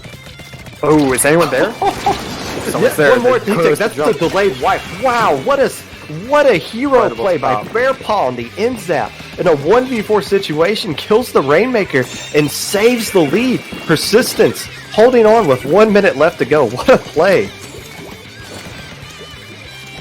Yeah. And they still have... Nope, I'm incorrect. Trick or Treat has map control. They can still do this, but 2 down on both sides. Oh, this is not looking too good for Trick or Treat right now. Persistence grabbing the Rainmaker again. They don't care at this point. As long as the Rainmaker is being put in weird spots and delaying Trick or Treat's push. Yeah, you got to think Persistence might be thinking, we can't really add to our lead. What's the awkward spot that we can put this Rainmaker that's going to make it more difficult for them? And instead, they just kind of die with the Rainmaker on the street. The roller last one alive, getting sniffed out by Sayo there. So here we go. One more push by Trick or Treat to win this tournament. If they can get the right picks that they need with this Inkjet in a very good position. 5 seconds left to go. This will go to overtime. And 2 players down once again. Can the Nautilus get a pick? Oh, no. It's going to come down to if Bear Paw can get the pick or not. And once again, Persistence refusing to lose. So many opportunities for Persistence to choke away that lead. But making hero play after hero play when needed. Bear Paw dropping the remix for Inzap, making the key kills. What a performance by Persistence. I didn't even know who won there for like a good 5 seconds. So I was like, hold on. Alright, well, Persistence took a game. They've proven they can do it. So, maybe they can keep going. Sturgeon Shipyard on Clan Blitz. Trick or Treat won the last Clan Blitz game. Hopefully, Persistence maybe gonna change their playstyle and adjust to what Trick or Treat's doing. So I have no commentary experience as far as like what you should do to get a bracket reset victory because I've never done it myself. It's an extremely difficult thing to do, but it's all about momentum. If you're Persistence, you got to be thinking, okay, we won that game, but it was Rainmaker. If we can find a way to win the second one, and we put a little bit of seed of doubt into the other team, momentum can carry you to that win in Game 3 and Game 4. And as I was talking there, both teams already readied up. They're wasting no time. Persistence trying to ride this momentum and not waste any time. They come out with a Soda Slosher and a double T-Tech comp coming out for the side of Trick or Treat. I wonder what made them decide to drop Octoshot for T-Tech. Crucial. But it's like I was gonna say something. Well, there's still no anchor comp. That's true. Actually, yeah. Now that you mention, well, there is a sniper on the side of Trick or Treat. Well, but Persistence again with Bear Paw electing to keep that Inzap going. They must be filling that Inzap to we use saw it instead of the heavy. I mean, it worked out last game, but We saw this earlier on this map mode, no backline by element, and it worked fine for them because this map mode really, I mean, a backliner helps, but having a lot of aggression also could work. So nice picks there by Sayo. You saw the Nautilus going in there with Baller, but the Baller did get denied before any jumps could come in. But you do see a jump going in right here. If the camera would go back to it, I think oh no, they are able to score. What's going on? There we go. There we go. Okay, so not some damage was done there, somehow by Trick or Treat, but ultimately not enough to be anything substantial than a opening lead for Trick or Treat. yeah, it's nothing huge, but a nice opening lead can help a lot. So seeing the jet out by Trick or Treat, I don't know if it's gonna do much. I don't know if that was a good time to use it, considering no one has any claims right now. But gonna corner himself. Bearpaw once again getting the key kills there, building up armor. Already popped off 3 armors in the first 2 minutes here as Persistence. Somebody's yelling for this way, so they're in a position to score, using the splashdown to clear out, but all the other players, I believe a jump was coming in, but got killed before the jump could actually happen. Either that or the jump did land and just died before a clam could be thrown. So a nice defense there by Trick or Treat as they look to take control of mid once again and put pressure back on Persistence. It seems 2 clans on the side of Persistence. If they can just keep them, and Trick or Treat's making it incredibly hard just to even be in mid. But if they can just get those clams out, seeing some bubbles and some this ways, maybe they can get some jumps in. If they do score here, they do. They do get a second power clam in as well. And you see this no use drowning an opponent there with the burst bomb rush. Did have some clams, but the clams do die along with it's no use with the soda slosher there. But still, lead goes to Persistence with about 2 minutes left to go.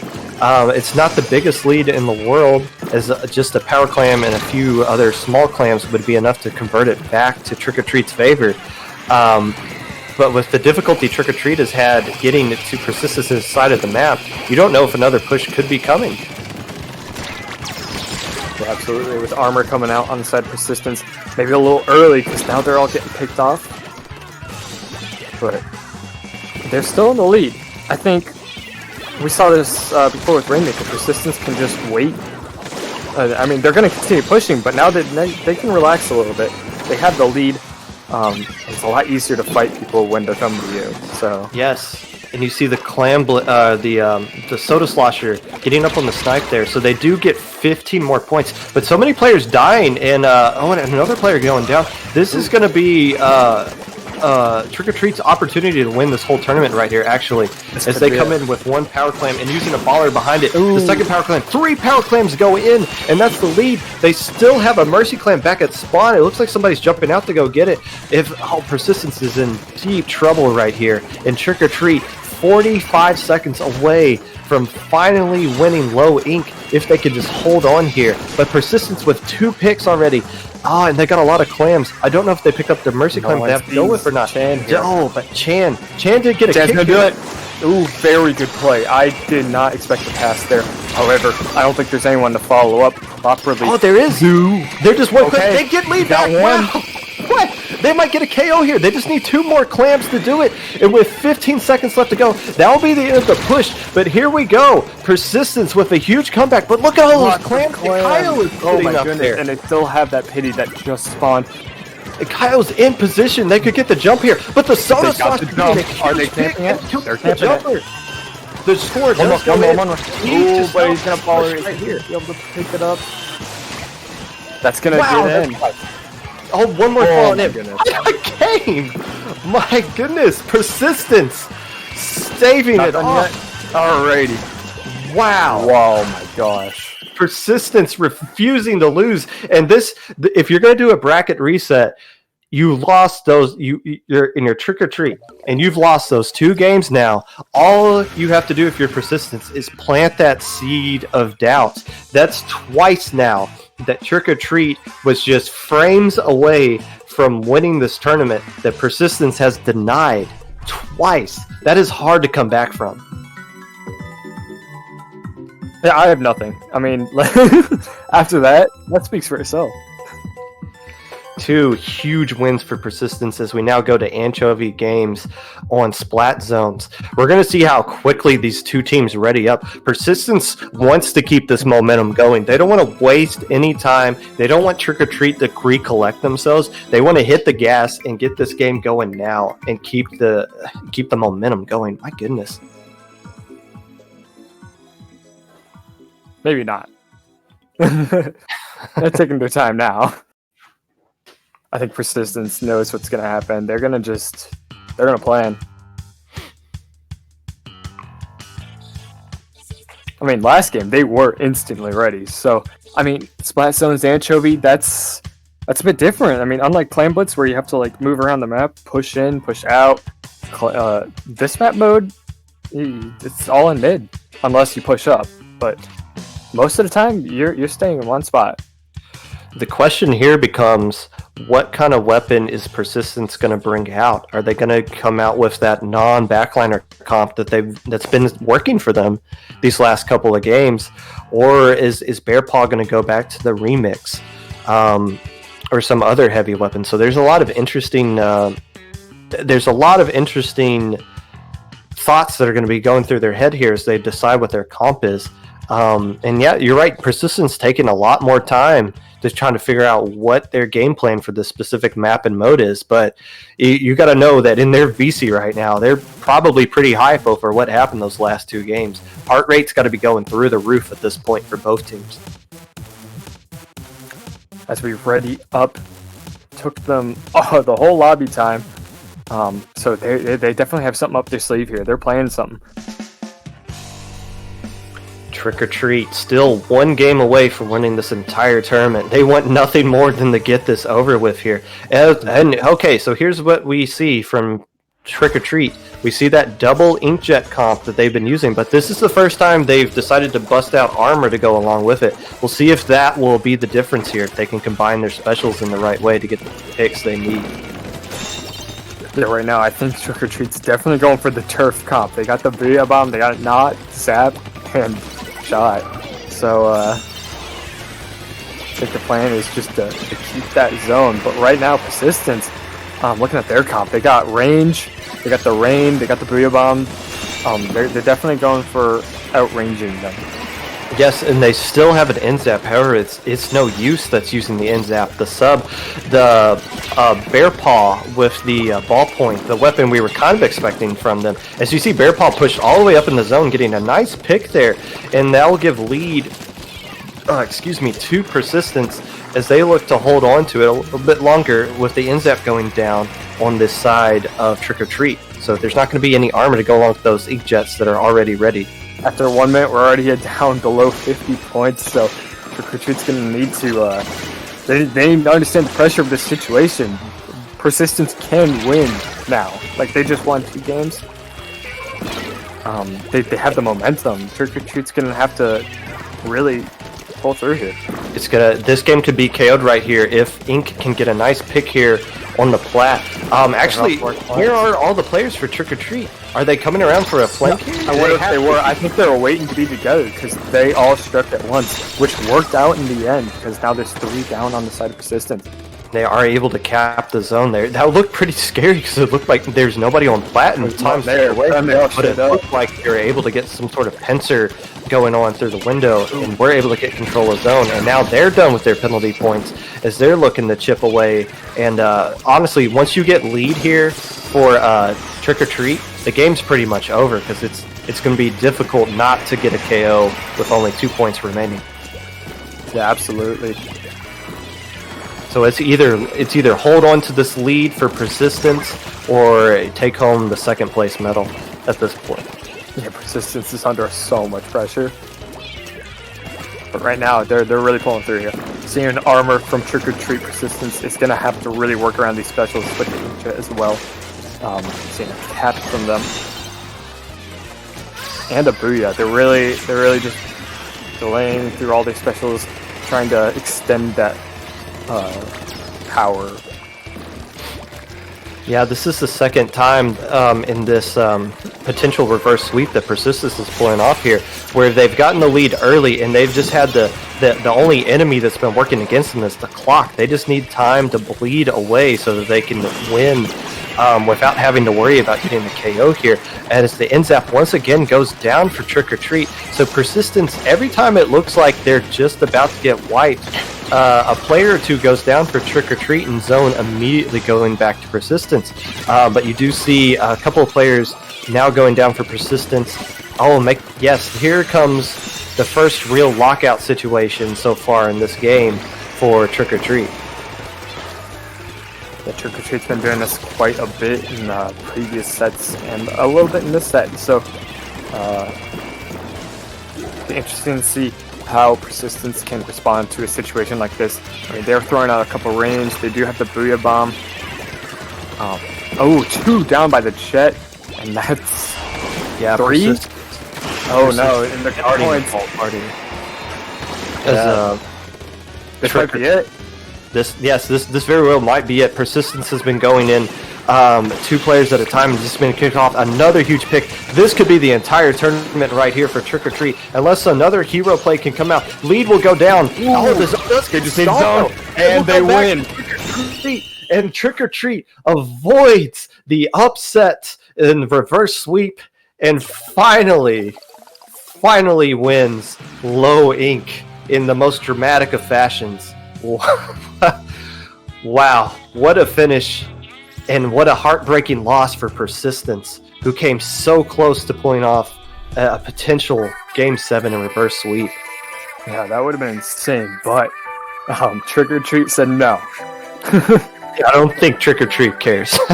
No, I don't think they're they happy care at all. to finally get this tournament over with and finally get that monkey off their back. Again, they finished in 2nd place and 4th place in this tournament before, but now they can finally say that they can't play in it anymore because they are officially banned as champions of Low Ink. Congratulations to them. Yeah, absolutely. We've seen them so many times, and I'm glad to see him gone in the best way possible. So, with that, I would like to personally thank you guys for tuning in for Grand Finals. Even if you didn't watch the whole thing, just watch the Grand Finals. Thank you for stopping by. Popkin, do you have anything to add? I do not, but I believe our tournament host, Hoenn, does. So, Hoenn, take it away.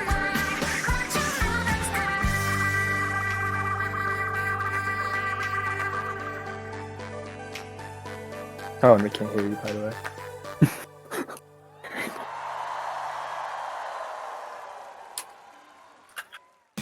Try to fix it.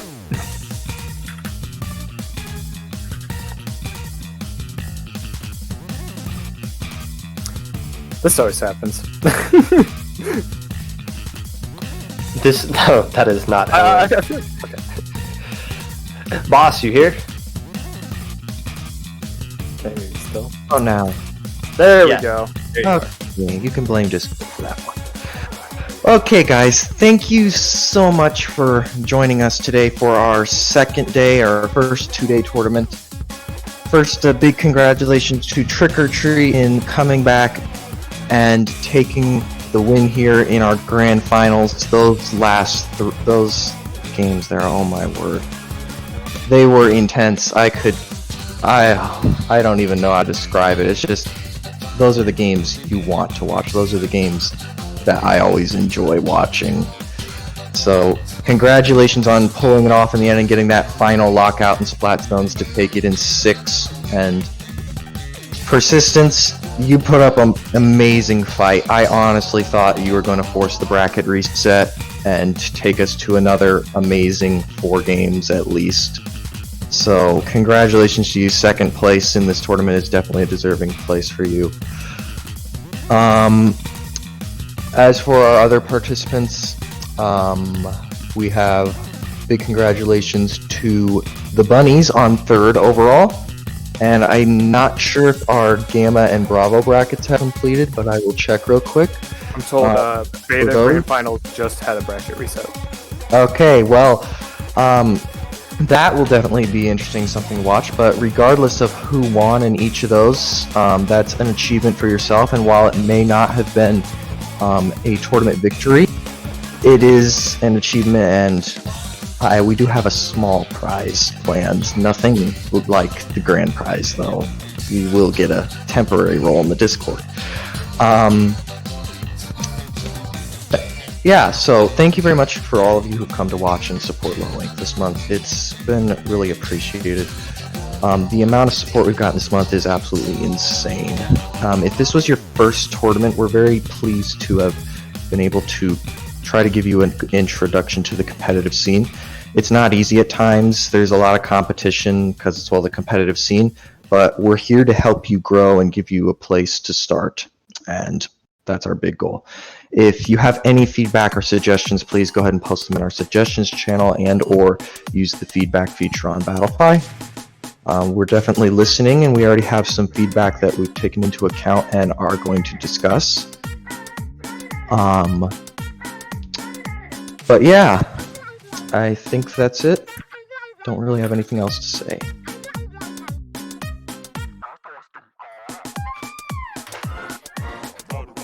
Neither do I. I've done enough talking. Yeah. Yeah, you commentated both days. Oh, yeah, for real. Shout out to you for that. So, congratulations once again to Trick or Treat. I'm done. JPEG, take us home. I am home. Yeah, okay, we're all home. We're all home. And Trick or Treat staying home. They're banned now. Congratulations on Well, that. all right then. Inky, roll the credits. Do the thing. Do the thing. Do the thing. The thingy.